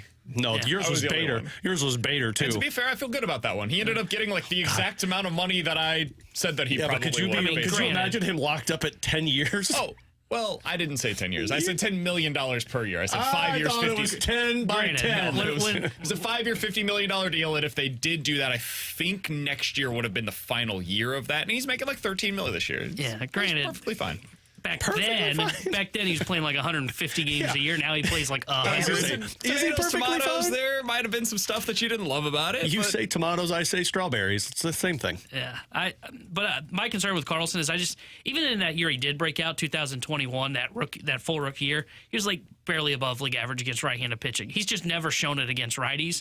And I'm not going to be willing to go into the season expecting him to really take a drastic step in that direction. All right, 314-399-9646 is the Air Comfort Service text line for more likely to happen. More likely to be the Cardinals center fielder heading into the All-Star break. Tommy Edman, Dylan Carlson, or Victor Scott? I'll say Tommy Edman, because if he's hurt, it changes things, but I'll go down the path that he's not hurt. He's your center fielder. Yeah, I'll go Tommy Edman as well. I think they're going to be cautious with Victor Scott and wait to have him on the win trajectory where he comes up in September as a late call-up and maybe even makes the postseason roster as just a guy that can be thrown into a pinch running situation to steal a bag for you. I can't see them going to Carlson. And one thing that I'll be curious is post All-Star break. I don't think they do this before the All-Star break. Post All-Star break, if Edman gets hurt, would they turn to Scott before Carlson in center field? No. I'd recommend it, but maybe. You'd also recommend leading off with Goldie, and that's not going to happen. There's obviously a ton of context that's necessary here. Is he playing well? What's Carlson look like? Yeah. I just don't think Carlson's a center fielder. Even if he was hitting, I wouldn't want him in center. You guys know I've been saying that for years, and everybody criticized me and said, but PK, he plays well. Look at the number. No, watch him. Watch the games. Watch the games, guys. You don't watch the games. Watch the games. I do watch the games, and he looks fine. He doesn't. He looks like he's not a natural center fielder, and that's okay. He looks fine. There's no harm in just being an excellent corner outfielder. That's what he is. Tommy Edman is an excellent center fielder. I believe that Harrison Bader was an excellent center fielder. Now, of course you did. Neither of them were Jim Edmonds. Jim Edmonds is one of the best, not named Andrew Jones, who should be a future Hall of Famer. But they're good. They're really good out there. Did your sassiness fall over Dylan here? Carlson is like a, if I was right doing there. a scale of 1 to 10, Carlson would be like a 5. He can play it. I don't want him to play it every day, but he can if he hits. He can But play he doesn't it. hit well enough. He can play it when Edmund needs a day off. Yeah. Not if Edmund's hurt for a 3-week stretch. He can't play center field. Because I saw a lot of the ball in the gap and him going, I got it. Oh, I don't got it. You know what? None of this is your job, you two, so just keep your mouth shut. From the Ollie 636 would never guys, he say looks that to me. fine, and the numbers back that up. You're all about the numbers, BK, unless they disagree with you. I disagree with a lot of defensive numbers. I think defensive numbers Crap. Defensive numbers have a lot of room for growth, and that is what I will say. Oh, hey, there's BK looking at numbers being like, no, I don't agree with these, but I agree with the these. numbers say he was, I think, a -1 in run save in center field. He is fine. Edmund +4. Numbers say Wilson Contreras was fine behind the plate. No, they don't. Yeah, they did. 314-399-9646 is the Air Comfort Service text line. More likely, Gorman and Walker both hit 30 home runs, or Miles Mikolas and Sonny Gray both win 15 games. Gorman Walker, 30 home runs. Mikolas and Sonny Gray, 15 wins. I'll say Mikolas and Sonny Gray will 15 wins. I don't know if you're going to get 30 home runs from both of those guys because I'm just not sure longevity-wise they've got the years under their belt at the majors of being consistent like that. So I think, I mean, we all talk about how wins don't matter, right? Especially in baseball. I think you could get to 15 wins for both of those guys if the offense is hitting and they pitch well. Cardinals better be good. I'm gonna say really good. More likely it's Walker and Gorman get to 30. And with that being said, that probably helps get Gray and Mikolas to that mark. They won a combined 17 games last year, by the way. Yeah. And Mikolas was below 500 like 2 years ago when he was great as an all-star. The win Because Ollie pulled him out of the game too The win fast. stats suck. So does blown saves, but we can talk about that another day. I'll say Gorman and Walker. I do have concerns. I think it's fair to worry about Gorman's back if he can stay healthy. I think Walker can get to 30 this year. I don't have a doubt of that. The concern for Gorman is will his back hold up. He's got the back of a 50-year-old. So, Oh, that's good. Let's back that one and not trade it away. He talked about it at winter warm-up, how he's kind of learning how to manage through that. I think this is the year you see kind of that. He gets through most of the back pain. Good. So I'll say more likely they hit Good. 30 Chronic bucks. back issues never plague somebody in their career. I mean, to be fair, like I was willing to trade Preco with him, and now I would have looked like an idiot because he looks great. You still look like an idiot. No. Yeah, it's Gorman and Walker. Miles Mikolas has passed 12 wins in a season once in his major league career. Bad luck. Sonny Gray, as we all know, It's because the manager doesn't let him pitch Doesn't. long enough. he doesn't win. Sonny Gray is not a winner. As we all know, right? That's what Great I've been told. acquisition, Cardinals. He's never won more than 14 games. So he's never reached this threshold in his major league career. He is 34 years old. I don't think he's going to get there this year.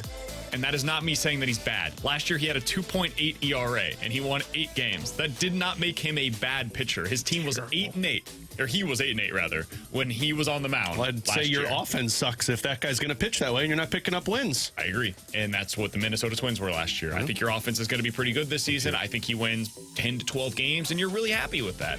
And if he has a 3.0 ERA with 12 wins this season, I think every Cardinal will look back and say, you know what? Sonny Gray was really good. But if he goes out there and has a 3.8 ERA and wins 15 games, I think Cardinals fans are going to look at it and be like, man, that is not the pitcher I thought we were getting. So I don't think it's about the wins. I think it is about whether or not he pitches well. And once those again, two BK things do not always doesn't like go a stat. hand in hand. Yeah, exactly. Goes This is against another it. stat that goes against what I believe in. Unbelievable. All right, coming up. This is the life I live. Coming up here in about 15 minutes or so, do you think Brandon Saad would have value for a playoff contender if the Blues decided to not blow it up, but listen on guys with term on their contracts moving forward? We'll talk about that coming up in about 15 minutes. The Junk Drawer is next here on 101 ESPN.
Alongside Alex and T-Bone, I'm BK. In just a little bit, we'll talk about the value of Brandon Saad if the Blues were to sell at the trade deadline. That's coming up here in just a bit. But right now, it's time to dive into the junk drawer. Guys, have you seen this story about Chiefs fans that were found in the backyard of their friend's house?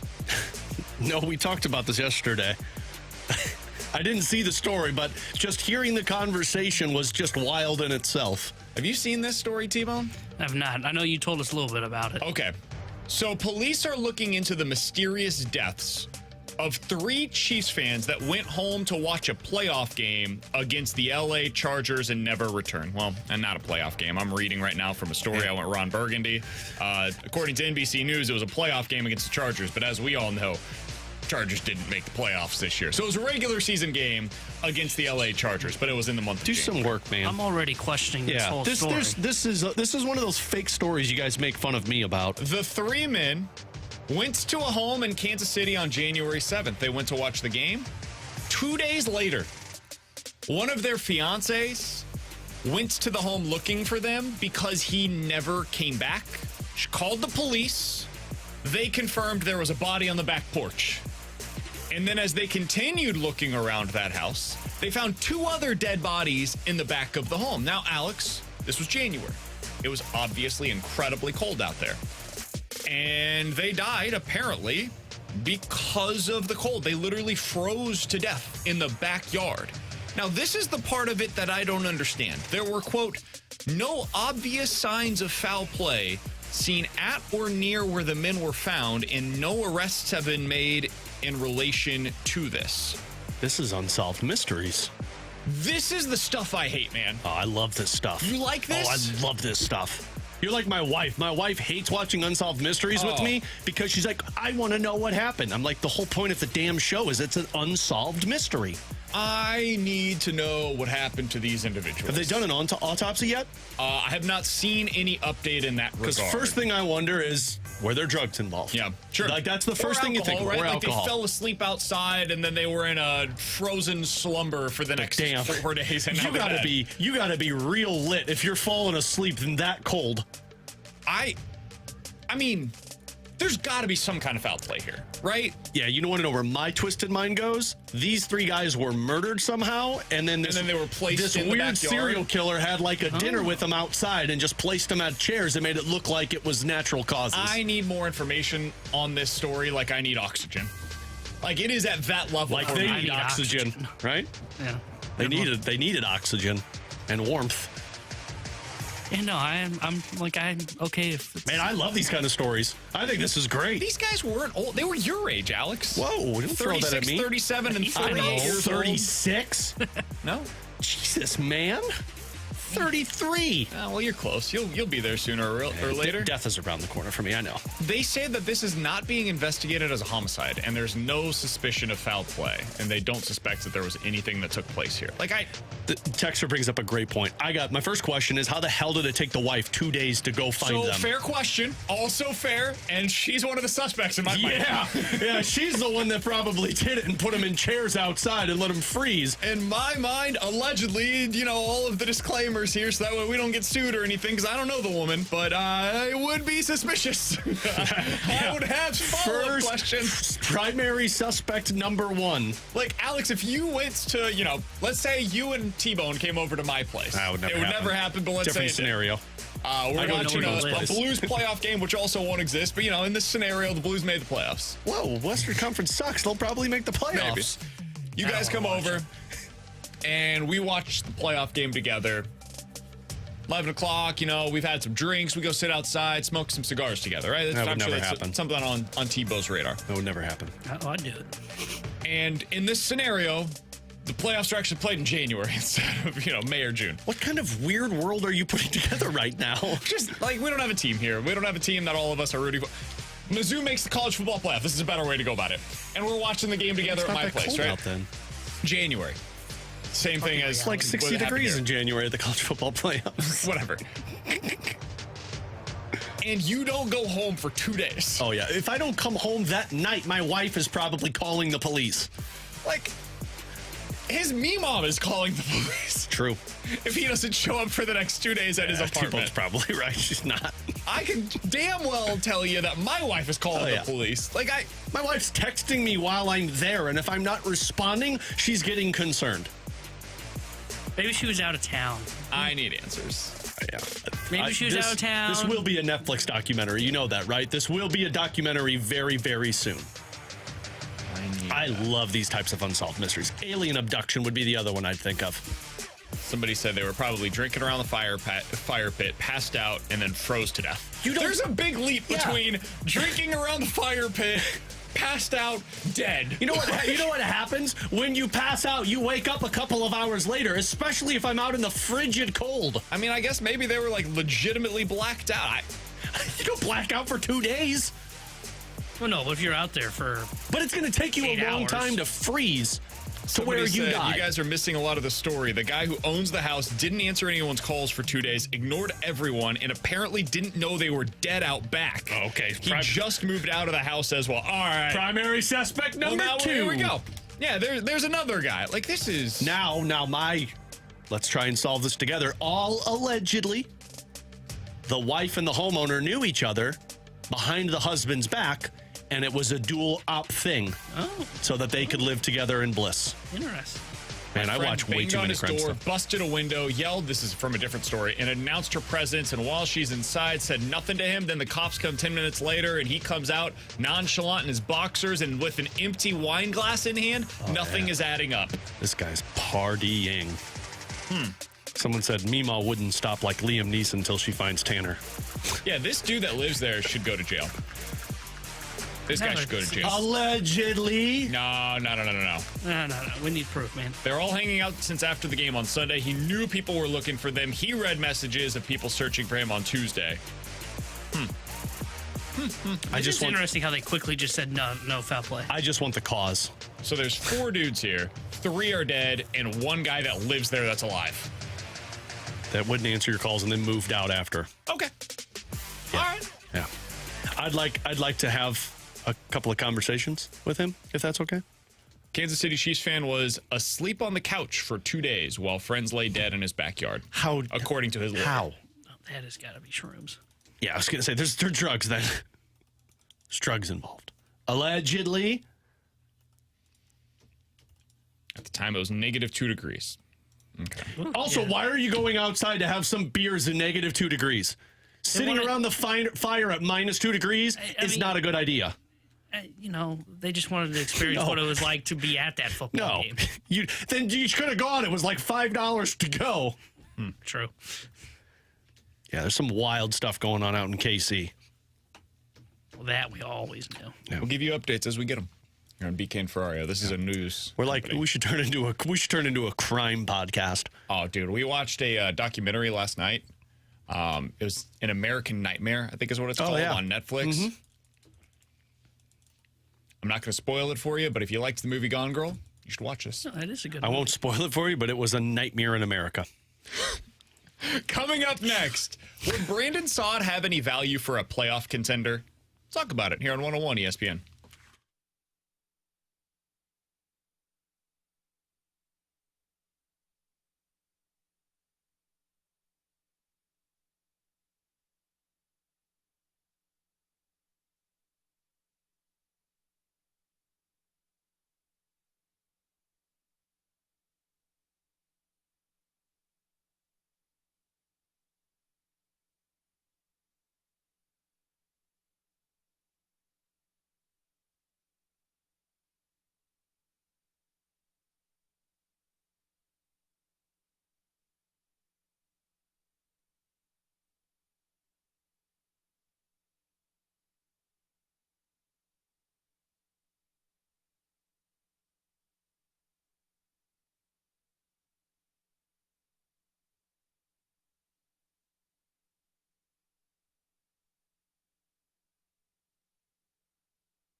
With Alex Ferrario, I'm Brandon Kiley. We got to tell you about our friends over at Circa Sportsbook in Illinois. Alex, I went out there this past March for March Madness, and we had a great time betting on all of the games at the largest sportsbook in Vegas, and now they're available for you in Illinois. This is sports betting the way that it should be. I want all of the money that I've earned whenever I hit on those sports bets. Alex, I know you are somebody that enjoys placing a significant money line wager in terms of the parlays that you've got going forward, and there's no better place to do that than on the Circa Sportsbook in Illinois. Yep, and look, it's all about the high app limits. It's making sure you're bringing in the most money. And those parlays that BK's talking about, yeah, because I want to bring in the most. And at Circa Sportsbook, they are not limiting players based on their winnings. Everyone has the same limits, and they're also making sure that they're taking as little money back as you can possibly do, which is why they have those tight money line splits. So check them out. You see why BK and I love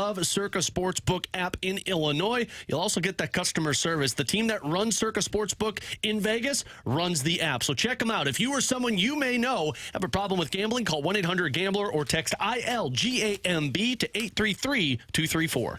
There's nothing more important than the look and feel of your home. So now's the time to make your home your retreat. Replace your tired old windows and doors with Marvin replacement products designed to improve comfort and efficiency. Fisher Window and Door Store, a reputable local company, will guide you through the entire replacement process. Their experts will help you make the right choice for your home, and they'll measure, design, and install your new windows and doors. Hi, I'm Jim Fisher. Since 1941, the Fisher family has provided you with quality American-made building products, including Marvin Windows and Doors. Come visit one of our showrooms in Brentwood or East Alton, and let us help you increase the value of your home. Bring that distinct sense of quality to every room with Marvin.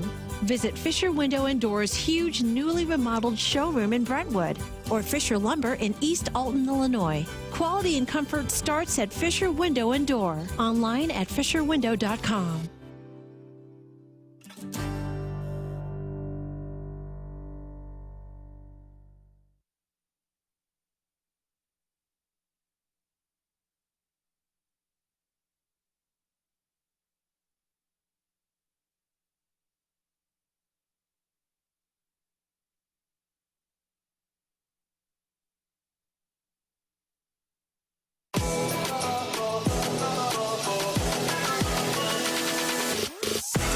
Alex and T-Bone on BK. You know who I think is more controversial than he should be? Brandon Saad.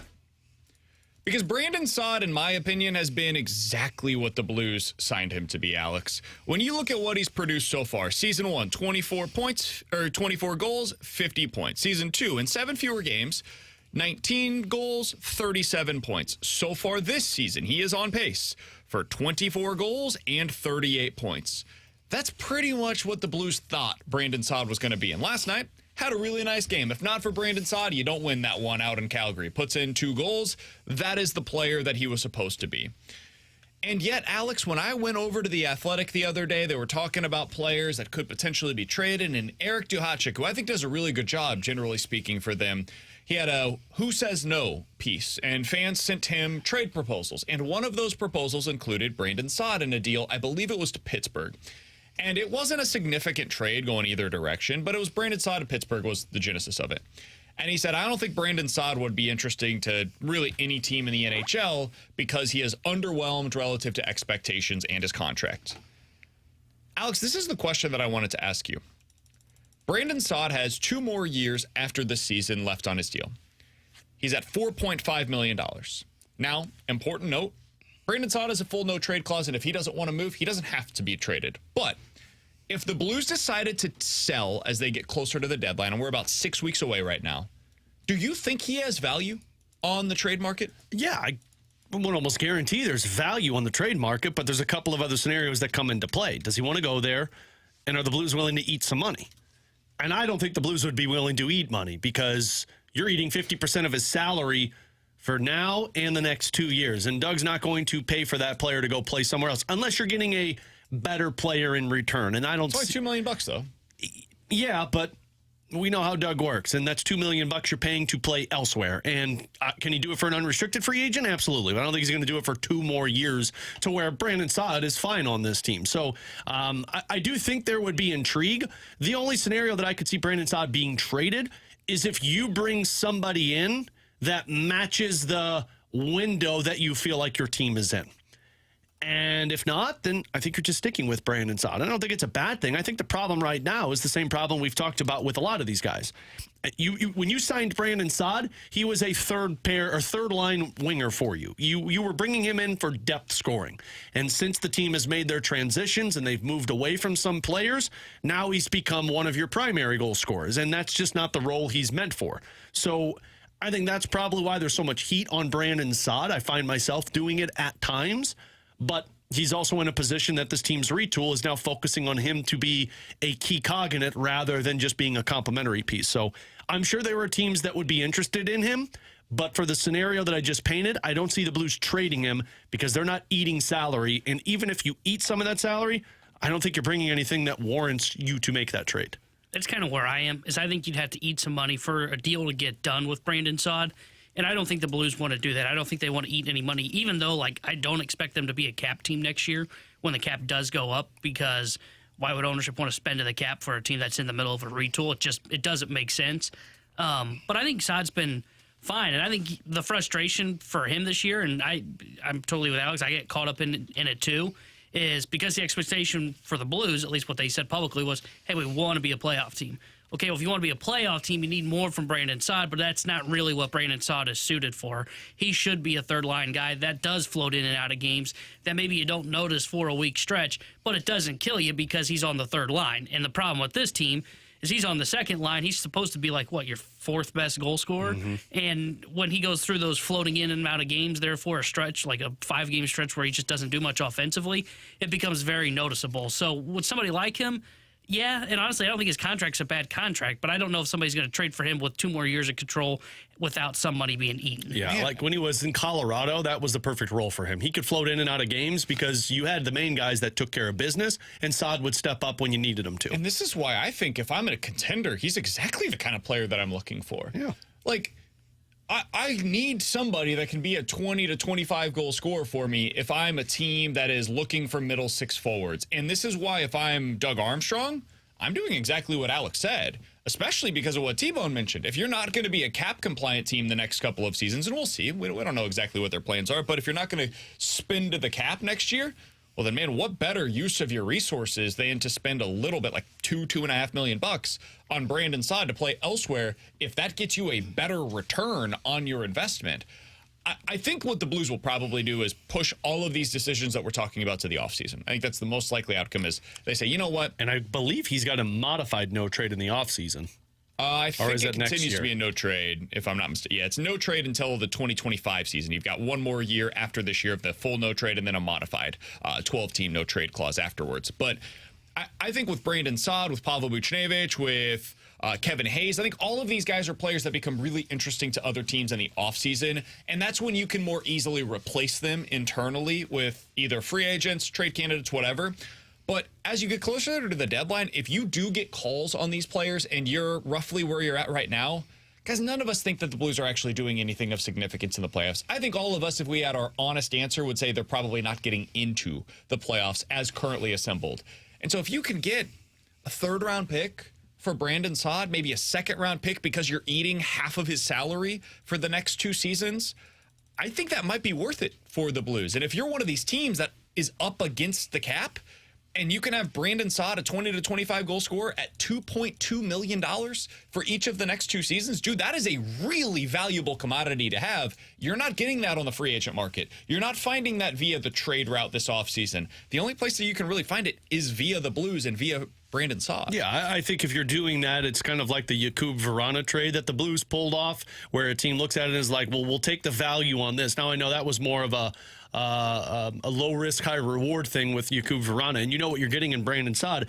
But in the only situation that if I'm Doug Armstrong that I'm making that move is what am I bringing back? I don't think you make that trade for a draft pick. Oh, really? I think you make that trade if I'm bringing somebody, like let's say, because they had an under-the-radar list on The Athletic, and Nick Robertson is one that I really like. let's say the Toronto Maple Leafs need more certainty in their bottom six. I'll eat half of that salary and you send me Nick Robertson. Sure. Because that's a guy that could play in my top 9 that I hope can be a goal scorer for me. And he's younger. He's 23 years old. That plays into the trajectory of my team. And Brandon Saad is going there to provide them an asset for the next 3 years to try and push for a playoff spot. That's the only scenario that I would do it. I've got to be bettering my team for the remainder of the season. I don't think draft picks get it done anymore. That's interesting. I actually like that. I prefer that route, honestly, because draft picks are such a crapshoot, and they're so far away. Could have just finished it with crap. Such crap, right? They're so far away as well that the timeline, you're starting to want to especially if it's a third-round pick. And the odds of that guy being a meaningful piece for your team in 2 to 3 years, it's low. So I would prefer the route that you're talking about, Alex, where you're saying, hey, let's bet on the upside here. I have no idea if he's going to be a good player or not. But if he does, if he turns out to be something that's useful, man, we might have hit the jackpot here. I like that. I prefer that route personally. I would do that with Kevin Hayes. I would do that with Brandon Saad. I would listen on offers if he's willing to go on Nick Leddy, Torrey Krug, Justin Falk. Yeah. Like all of these guys, and I'm willing to retain money. I am. And that is risky, but for most of these players, you have 2 to 3 years remaining. Like Nick Leddy, if you could trade him somewhere else and somebody else is taking on essentially $1 million for the rest of this year and then 2 each of the next 2 seasons, that's a good deal for whoever is getting him. That's basically the inverse of the Kevin Hayes deal for the Blues, where Kevin Hayes at 3.5 is a pretty nice salary. Kevin Hayes at 6, not so interested in that if I'm the Philadelphia Flyers. So I understood why they made the deal. I understood why the Blues make the deal. It's the same thing now. Kevin Hayes at 1.75 for another team that's bringing him on. Dude, you're not going to get a player of his caliber for that kind of money anywhere else. This is the only opportunity you'd have for that. Brandon Saad at $2.25 million. Nick Leddy at 2.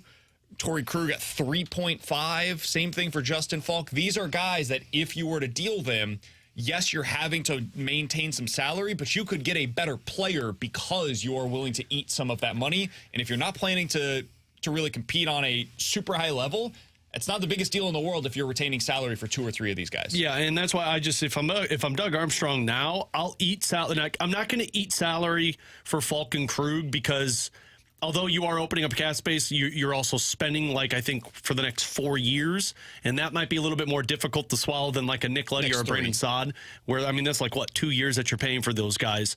But again, I'm not doing any of this to just get draft picks. I'm doing this to get roster players in return that can bring in different faces and different mouths to my team that can try and expedite this retool, because I've got 5 picks in the first 3 rounds this upcoming draft, and mine might be a top 12, top 10 pick. I'm good on draft picks. What I need now are different position players that can start to provide my team what they don't have. I think that's the way to look at it.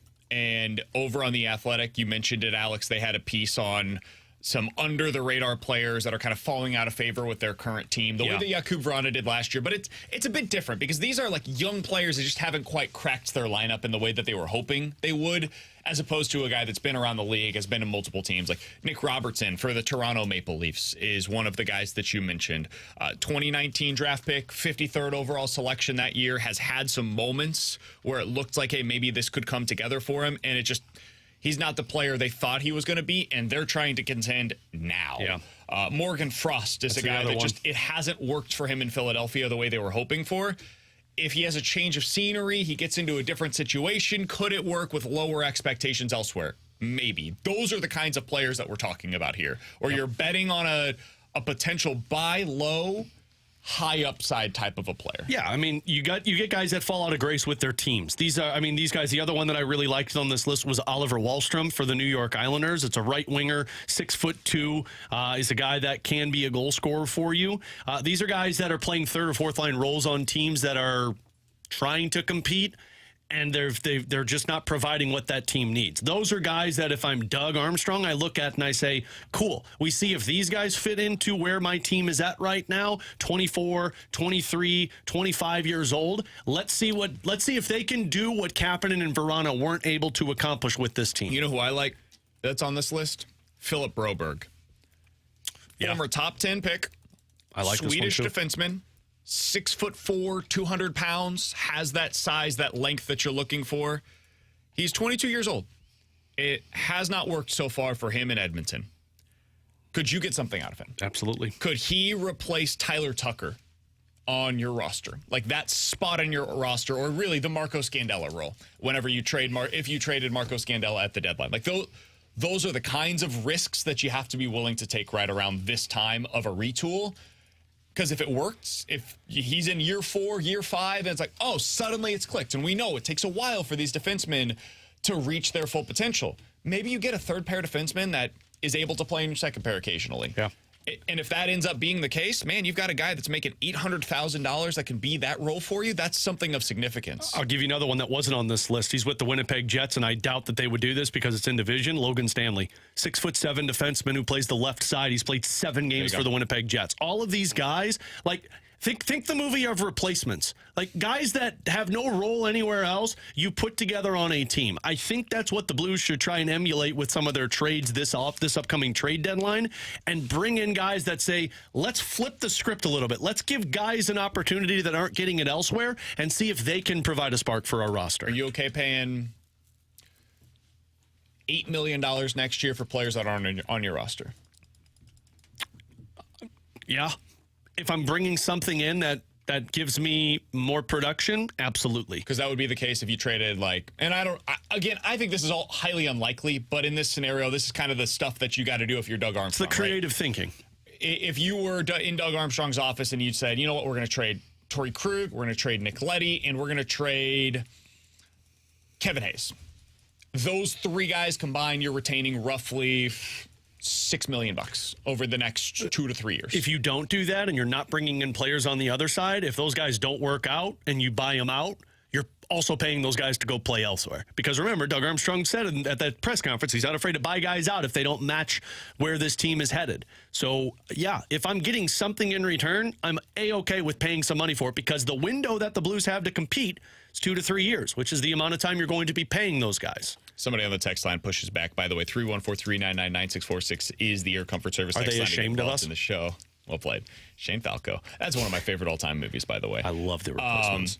They said, yeah, that really worked out with Jakub Vrana and Kapanen. Don't go back to that same well. But what did you lose for Verona and Kapanen? Absolutely nothing.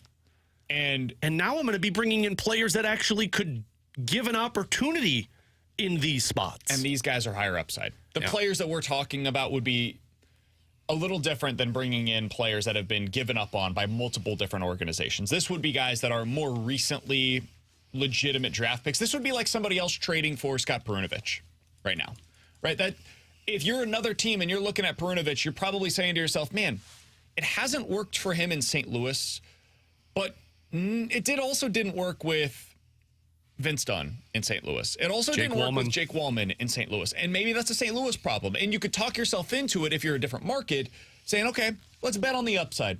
Former top draft pick, won the Hobie Baker Award. Maybe it can work for him here if we put him into the exact right role.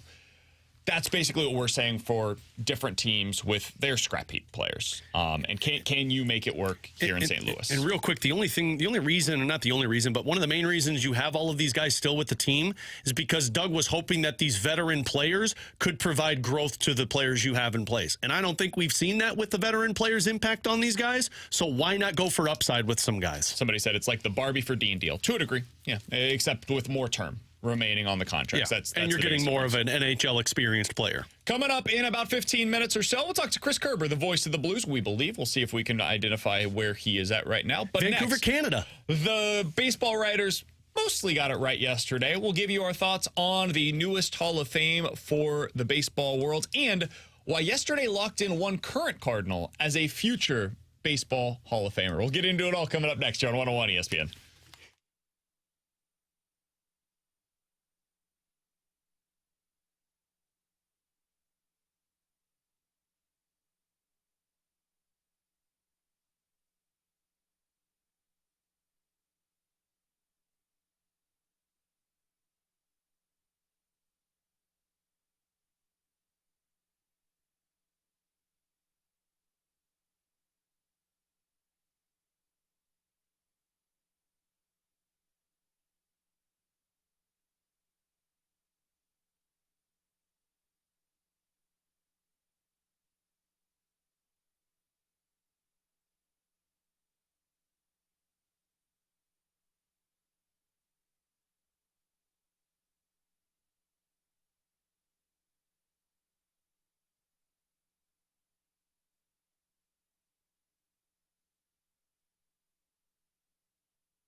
Alex Ferrario to talk about and with my friend and insurance agent, Tracy Bibb. Her and her team at Allstate have been busy over these last couple of days, I would imagine, because of the cruddy weather outside. And Tracy, I've been preaching to people, when you get this type of weather, whether it's for your car or your home, you got to make sure you have the right insurance agent taking care of you.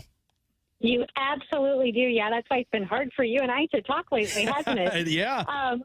But we have actually been helping quite a few people. A lot is changing in the insurance world. And then also, we are right now, I am doing a quote for the cause for the same cause that helped Layla Anderson out. It's Be the Match. So if you call and get a quote from us right now, I will be donating to that. I signed up for the Disney Run Princess Challenge. So for some reason, I'm doing a 10K and a half marathon all in the same weekend. If you want to support it just individually yourself, you can go to my Facebook page too.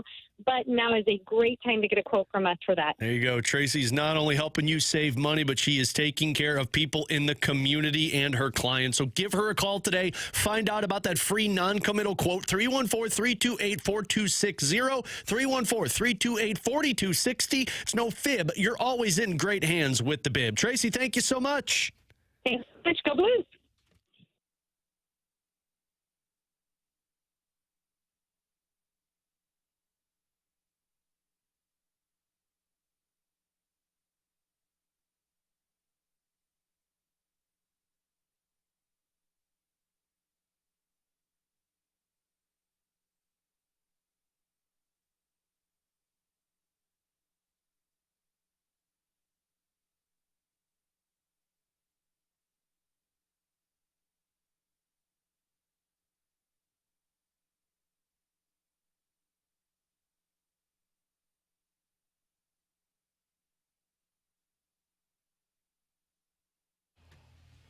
Alongside Alex and T-Bone, it's BK and Ferrario. I'm Brandon Saad.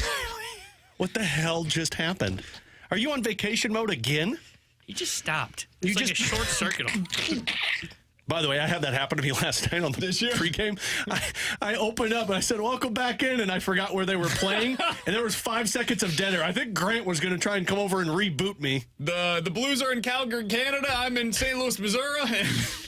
Didn't say Missouri. This is 101 ESPN, your home of the Blues. Didn't say Missouri. I mean, you have 150 different sponsors that you have to mention, so I understand at some point. Like 8 of them tied to the pregame show. Yeah, it's amazing. I remember filling in. I was like, you want me to say all of that? I'm not doing it. Alex will get those mentions and for me later. All right. Yeah. The 2024 Baseball Writers Association of America is in.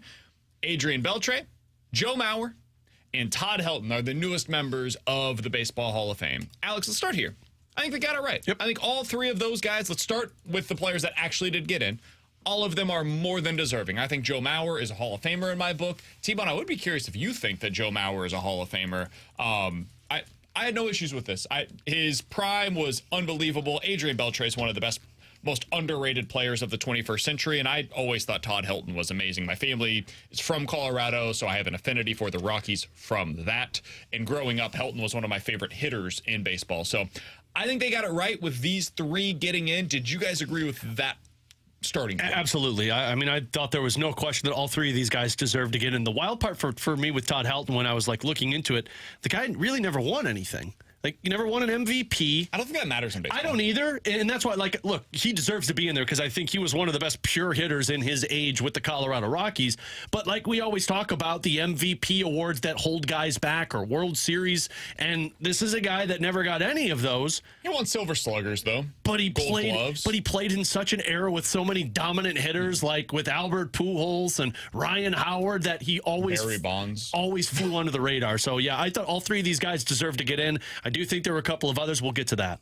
Yeah, I thought all three deserved to get in. And I know Mauer's career for some was a little bit shorter than they would have liked, but I mean, he was dominant at catcher when he was there. And I don't mean just dominant defensively, I mean offensively. Like that, you look at the year he won the MVP, I think it was 2009. That was incredible what he did for that Minnesota Twins team. So I thought the three guys that they voted in. I thought all three were deserving. I was a little surprised Andrew Jones didn't get in. Agreed. Yeah, He's the one that I pissed thought me off. He's the one that I thought should have gotten in. Same with Billy Wagner. I thought Billy Wagner's a Hall of Famer. Those would be the five that would have been on my ballot. Those are the two that really angered me, that Andrew Jones wasn't in. I don't understand how these Hall of Fame voters are like, no, not him, or Billy Wagner. I thought Billy Wagner was one of the dominant closers at a time. So I don't have as big of an issue with Wagner. He's going to get in, though. He'll get in next year. He was right on the cusp this year of getting in. He's at 74% of the vote. You need 75%. Next year is his final year on the ballot. He'll get a push. He'll get in. Billy Wagner will eventually be a Hall of Famer. I'm disappointed by Gary Sheffield not getting in. And I know this is a place where I'm certain T-Bone will disagree with me, and that's totally fine. But growing up, to me, Gary Sheffield was a Hall of Famer. Like, there was no doubt in my mind about it. That dude should be in. Andrew Jones should be in. For me, Carlos Beltran should be in. This is another place that I know many in our audience will get mad about. That is fine. Alex Rodriguez is one of the best baseball players of our era. Alex Rodriguez should be a Hall of Famer, and if you want to market that he was a steroid user, go ahead and do so. And put it on the plaque and say, there are either questions or, I mean, in his case, confirmed cases in which he was a PED user, and that supported his play in a way that buoyed his Hall of Fame case. Fine, put that on the ballot, or put that on his plaque. It is a museum. You cannot tell the 21st century story of baseball, especially given the contractual status for Alex Rodriguez, without mentioning Alex Rodriguez, who is one of the best players that I have ever seen play the game of baseball. So I think he should also be in, but he's not getting in. And so that's where we are with that. Those are my biggest takes, if you will, on what we saw voting-wise. Did you guys have any opinions on Sheffield, Jones, Beltran, A-Rod? Those are the other guys that got the next highest votes. Yeah, I mean, I know people push back. I'm on the same page. Like, I think a lot of those steroid users deserve to be in there. Sure, you got to put an asterisk next to it. Sure, you got to say that they used steroids, but I still think they told the story of baseball. And as you say, BK, it's a museum, essentially, what that Baseball Hall of Fame is. I'm with you on Beltran. Gary Sheffield's one that's kind of hit or miss with me. I think he's a Hall of Famer, but I also think he's kind of like the Hall of really good. But his career backs up some of the numbers in terms of the impact that he had. So, yeah, I'm kind of on the same. The ones that just pissed me off the most was Andrew Jones. I just don't understand the whole, well, he'll get in sooner or later. Just put him in the Hall of Fame. He's a Hall of Famer, and he should be in. No, my vote will change next year. You know, after I think about it more. After I think about it more. Yeah. Oh, well, he waited his time. So I think Jones should have gotten in. Sheffield's one that I have a tough time with because I typically don't lean towards putting in more of those bat first guys into the Hall of Fame, if that makes sense. Because, like, Sheffield was never a great defensive player and really became a DH at the end of his career. And, like, you look at the offensive numbers, it's like, holy crap, this guy's really good. And then, like, I look at, like, his WAR through his career, and, look, I'm one that's skeptical of WAR. I think I just saw, like, 11 wins above replacement, less than the average right fielder in the Hall of Fame, which just tells me his defense was such a negative against his case. And that's why, like, I still would have voted, like Jim Thome, for example, who was really a DH for his whole career. I would have voted in Jim Thome, but I had a difficult time trying to say that. So I'm on the fence with Sheffield. I would be okay if he got into the Hall of Fame. 2,700 hits and 500 home runs. Like, it's just, the raw numbers are really hard to ignore with a guy like Gary Sheffield, man. Was he the second... 9-time All-Star. Was he the second best batting stance to emulate as a kid? Oh, for sure. Like, Ken Griffey Jr. was number one, and I think Gary Sheffield was in St. Louis, most people probably did Albert, right? The sitting in the chair. It was never comfortable for me, you know? That's fair. My quads couldn't take it. The crazy bat. Yeah, I mean, that was iconic. So for me, he was a Hall of Famer, but I understand that there are people that disagree. I just think that the offensive numbers are really hard to ignore. Now, my biggest takeaway Cardinals-wise from yesterday, Paul Goldschmidt just is now a confirmed future Hall of Famer. He could end his career today, and I believe he would get into the Hall of Fame. And I believe that the reason why is because of Todd Helton. Yep. Todd Helton's appearance into the Hall, given the Coors effect, which does have an effect on your numbers, although I think a little overstated by many, Todd Helton is incredibly similar in terms of his career numbers, wins above replacement wise, offensively, everything about what he did in his career. If you look at where Goldie is right now, they are almost identical. And then if you add in another couple of seasons by Paul Goldschmidt, I believe that this locks in Paul Goldschmidt as a future Hall of Famer with Todd Helton getting in yesterday. So Goldie, to me, future Hall of Famer. Yachty definitely now in to the Hall of Fame. I think Buster Posey benefited significantly yesterday with Joe Mauer getting in on the first ballot. I think Posey will be a future Hall of Famer. So there were a few trickle-down effects of what the voting was like this year that I think will affect future voting, but the biggest one to me was with Goldie. Yeah.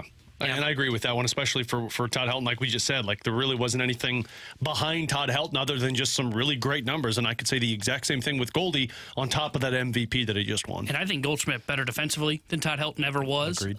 So I think it helped his case. The other one, and I brought this up in the office, I think Todd Helton helped Joey Votto a lot too. And Joey Votto, a great player. Same with Paul Goldschmidt, first baseman.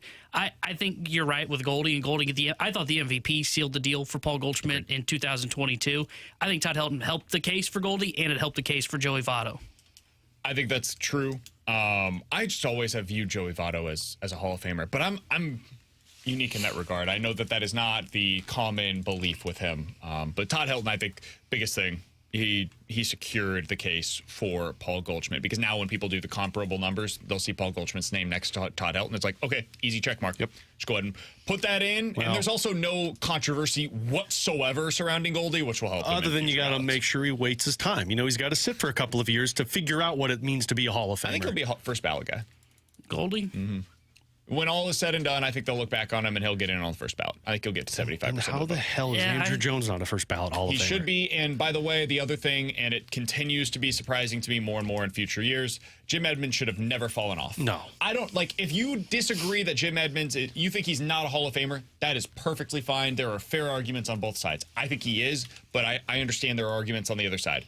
The fact that he fell below 5% on the ballot is legitimately shocking, given the way that you look at his offensive numbers compared to guys that are actually getting into the Hall of Fame, and they're comparable. And then you think about him defensively, it's like, man, that one is one of the bigger mistakes that has been made in the Baseball Hall of Fame voting in recent years. All right, coming up next, Chris Kerber, the voice of the Blues, here on 101 ESPN.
Hey, folks, Chris Kerber with you here. Up in Vancouver, it is rainy, it is drizzly, it is cold, it's miserable, and yet it's classic, well, northwest type of weather. And you know what happens when you have classic weather? You know what to plan for. You're dealing with classic weather back home with the cold in St. Louis, and that means you're relying on your furnace. Well, you know what? Classic Air Care has been making people comfortable since 1926, and they stand behind their work. Look, nobody wants to buy an HVAC system. Nobody wants to call for repairs.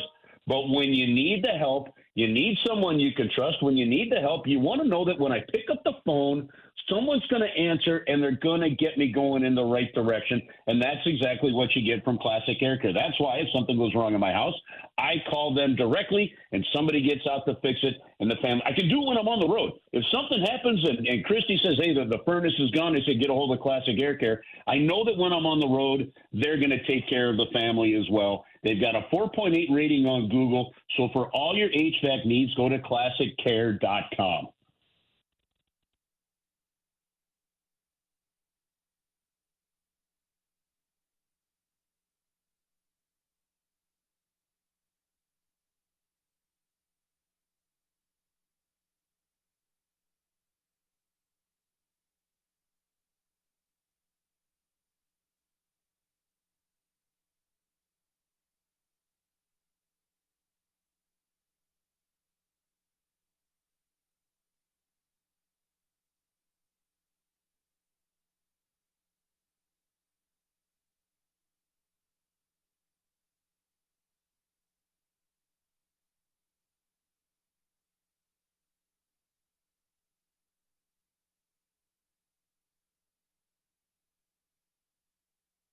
Terry Hendricks here with a Sports Center update brought to you by Saliga Heating and Cooling. Blues beat the Flames last night 4-3, and they'll be back in action tonight as they visit the Vancouver Canucks. We'll have pregame coverage starting at 8 o'clock with Alex Ferrario. And the voice of the Blues, Chris Kerber, will have puck drop at 9. And Chris Kerber will join us next here on BK and Ferrario. This Sports Center update was brought to you by Saliga Heating and Cooling, an independent American Standard heating and air conditioning dealer.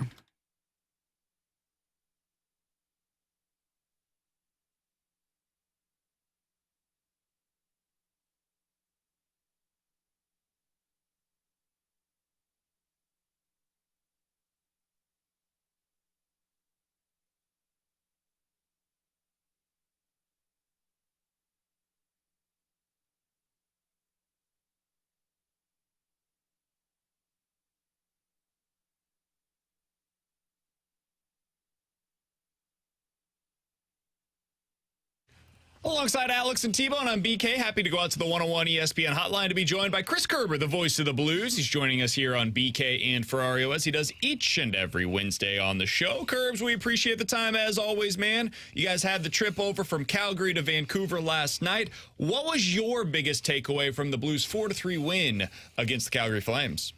Well, it's just, I think one of the biggest takeaways for me, BK, is just the fact that this team has a certain way that they have to play to be successful. The question is will they buy into it and do it for 60 straight minutes? And you saw what they did in the last home game and how well that went. You saw how well and good they looked in the third period. That's the formula. So they have the formula. They know what it takes. You know you've got the goaltending that's going to give you a chance to win every single night. And so the question is do enough guys give it that kind of effort every single night? And if they do, they've got a chance to claw into this thing. Kerbs, I loved Drew Bannister's postgame, and frankly, I've loved his bluntly honesty after every single game to where when things, even after a victory, look bad, he is straightforward. Like last night, saying, like, look, we fell asleep in the first period, and when we decide we want to play, we could be a dangerous team. And it seems the players take what he's saying and put it into effort the next game. Well, they're trying, and we haven't seen it fully consistently, although, look, for a team that hasn't been, as an overall record, 4 games over 500 since the end of the 21-22 season, they have played 4 games over 500 at 10-6-1 under Drew Bannister. So I think you have to look at that as a positive thing. And Alex, where I agree with you a lot on that is, I'm listening to the postgame press conference last night, and I went, man, that sounds a lot like the bluntness of Berube, and I love it. Now, he doesn't kind of have that. He doesn't have, I think, that that hulking personality, and kind of stronger voice tone that Craig Berube had, but he says the same thing, and he's just being really blunt and direct of what it takes. And look, one thing is very clear, and how many times have we heard with all the different coaching changes around the league this year, teams and general managers and new coaches and everybody talking about accountability. Man, one thing is very clear. Doug Armstrong came in and says, I want to start seeing accountability held throughout the room. But to me, Alex, now, this accountability has got to come from the guys within. I think Drew Bannister has given them a roadmap. We saw special teams win them a game last night, in my opinion, with the penalty kill and the shorthanded goal from Brandon Saad. Now, to me, it's when you come in after a first period, is somebody looking at a player that's always turning the puck over, somebody look at some, hey, we got to get more from you, let's go. Or does somebody get over to the bench, and sit there and say, hey, you're killing us with that. Like, let's go, get in this thing. And once Ken Hitchcock always said it, guys, a team's ready to go when the team kind of takes it over. And I think that's where this team's going to have to go. These guys have to hold each other accountable, and they know how to do it. They've shown that they can play a certain way. Now it's a matter of getting it done. Curbs, is some of that, though, like guys that are more talented, and I'm not trying to be demeaning here, but guys that are more talented are more likely to play consistently every single night. Like, you know what you're getting from Crosby every single game. It's a little different when I'm talking about, a third-line center that's 25 years old. Is some of this just a matter of, hey, the Blues don't have the dudes that you need to be able to be consistent the way we're talking about? You know what, Brandon, I think that's a very fair question to ask. And I think that is part of the case here, except for the fact that, I think there's more consistency to see out of Buchnevich and Kyrou. Okay. What we saw in the third period is what you need to see more. The way Jordan Kyrou was able to use his speed and take over that game a little bit in the third period, you saw way too many, in my opinion, turnovers and stuff in the first. All right. It was a bad bounce, on Torrey Krug at the point, but it's a veteran player that was unable to hold the puck in, that led to that third goal that Calgary scored. In a lot of cases, we're not talking about young players needing to bring that consistency to be the difference maker. We're actually talking about veteran players. Look at the impact Brandon Saad had on that game. I think you want to see more of that because you can see it. He's playing in a top six role. So, yeah, where I agree with you is that I don't think you have the depth on this team top to bottom where you're going to see that. But I do think that from top to bottom, there is more consistency to find in most of the players, whether it's an older guy or a younger guy. Curbs, one other thing that I noticed last night, and it was kind of an in-game change by Drew Bannister in that third period, was he went back to Kessel with Krug and Falk with Scandella. And I'm trying to weigh the optimistic versus the pessimistic side of it, but it does seem like Drew Bannister keeps going back to having a defensive-minded player playing with both Krug and Falk rather than keeping them together as a pair. Yeah, you know what? It was a great in-game change that he made. You were looking at the way the matchups were going, and, Kessel had a couple of turnovers there, coughed up that one pizza early in the game, right? And, and whether it was something to calm him down. But Marco Scandella was having a really strong game, So, I wonder if it was actually different ways of looking at things, right? Do you look at it as Kessel was moved up with Krug, or do you look at it as Scandella was moved up with Falk? And I was trying to look that up earlier today. Based on the playing time, it was kind of hard to be able to discern that one way or the other. Exactly. It was like 50-50. Yeah, so when we get to the arena, they have a team meeting now down here in the hotel. There was no skate today. When we get to the arena to talk to Drew Bannister later, I'll ask that question to him. But, sometimes it's just a feel. And, geez, I know we're going to jinx them at some point in time here. Maybe we're past the jinx and stuff's going to happen. But this is a crazy doggone nugget. I mean, Matthew Kessel just played in his 10th game last night of this season. He played in 2 last season. And he's averaging 16-plus minutes a game over those 12 games he's played in the NHL. He has been on the ice for 1 total goal against. That's special teams or even strength. 1. I mean, that's phenomenal. Yeah. That's crazy. I guess that's also lucky. I got to be honest with you. I don't know what it is. Eventually he's going to have a -3, right? And then we'll go apologize to him for talking about it. But it is kind of a cool stat, and you've got to be really excited about this because, well, I don't know if really excited overstates it. That might be too much. But you've got to be really happy about this because if there's one area where the Blues, when you're looking at the prospect pool coming up, the one area where they don't have a whole lot in terms of young, impactful defensemen or young, impactful players is defense. So the fact that he's able to step in and look like he's becoming a player at the NHL level is really, really encouraging. Hey, Kerbs, we're looking forward to the call tonight. Blues versus the Vancouver Canucks, a team that has been just absolutely gangbusters so far this year.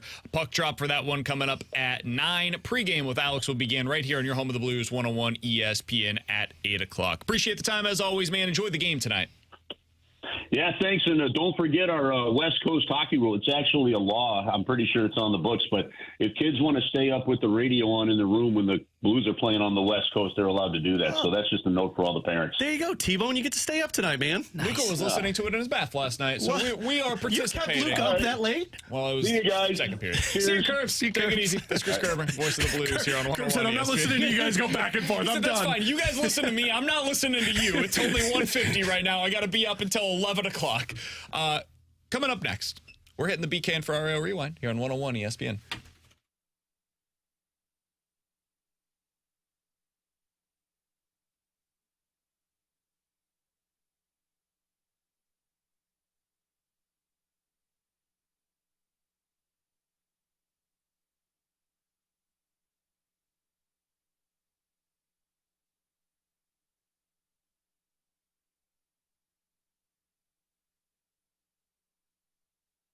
Hey, it's BK. It is time to unlock your inner champion, whether that's with hormone optimization. Maybe you want to go get something that helps with your weight loss, whether it is micronutrient testing. They have all of that available for you at Victory Men's Health. The way to find out more is go to victorymenshealth.com. That's victorymenshealth.com. They already have 3 locations available for you, one in O'Fallon, Illinois, another in O'Fallon, Missouri, and in Town and Country. And great news for all of you.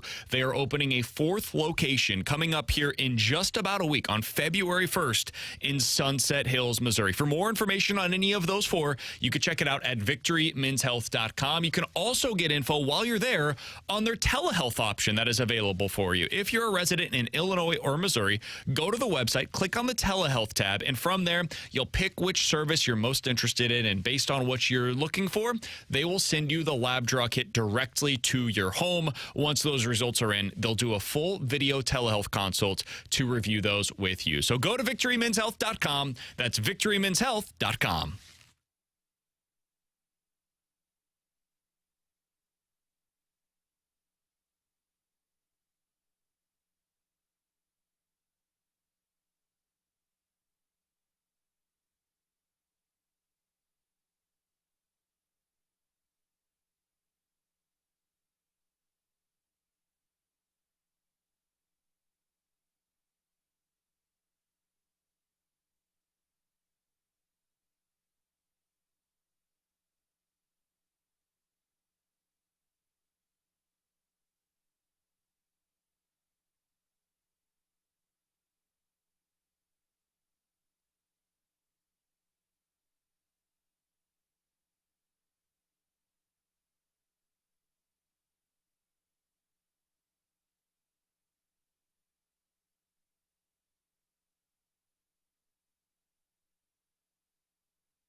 Alongside Alex and T-Bone, I'm BK. If you missed anything from today's show, be sure to check out the podcast page, 101ESPN.com. And the free 101 ESPN app is where you go to find it. It's all presented by Dobbs Tire and Auto Centers. Coming up at 2 o'clock, we'll hand things over to the fast lane. But Alex, tonight, the Blues back in action against the Vancouver Canucks. Vancouver, maybe the best team in all of hockey right now. They are the best team in all of hockey. They have been running Thatcher Demko into the ground. It's a recipe for success.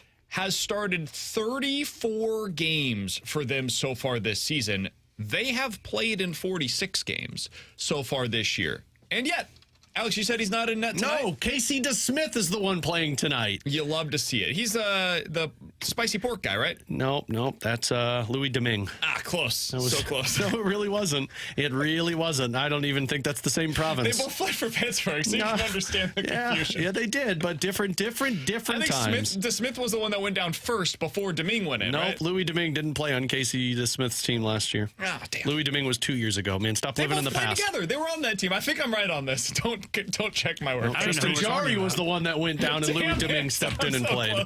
Alex, what are you expecting tonight? I don't know. Remember when Doug Armstrong said, I feel like we wake up and we don't know what to expect from this team? I feel like I don't know what to expect from this team. Look, it's a tough travel. BK loves that excuse, but you are dealing with that 1 hour time zone again. Hey, I know BK don't like this excuse. This team loves that excuse. I'm expecting them to play a tight game defensively, but I am expecting Vancouver to... Here's the thing about the Blues. They struggle against teams that forecheck hard and play well against teams that are rush teams. Calgary's a team that likes to also play off of the rush. It creates scoring chances. Vancouver is a Rick Tocchet, Craig Berube-esque team. They are going to forecheck the hell out of you. How do you respond to it? We'll see if the Blues have 60 minutes in them. Yeah, I've got the Blues losing this one 4-1 tonight. I was right on last night with the Blues winning in that game. I've got 4-1 in favor of Vancouver. Didn't By the he say that the Blues are only going to win one game in this stretch? I did not. I said I they had would Calgary win -1.5 last night. Starter Casey DeSmith suffered a lower body injury in the second overtime, and that is when Louis Domingue came into the game, and we got the spicy pork quote afterwards. Oh, that's who we were talking Good about? I job had no by idea. me. No, For it's Alex not and true. T-Bone, I'm BK, your hockey expert here on BK and Ferrario. The Fast Lane's coming up next. You're on 1 ESPN.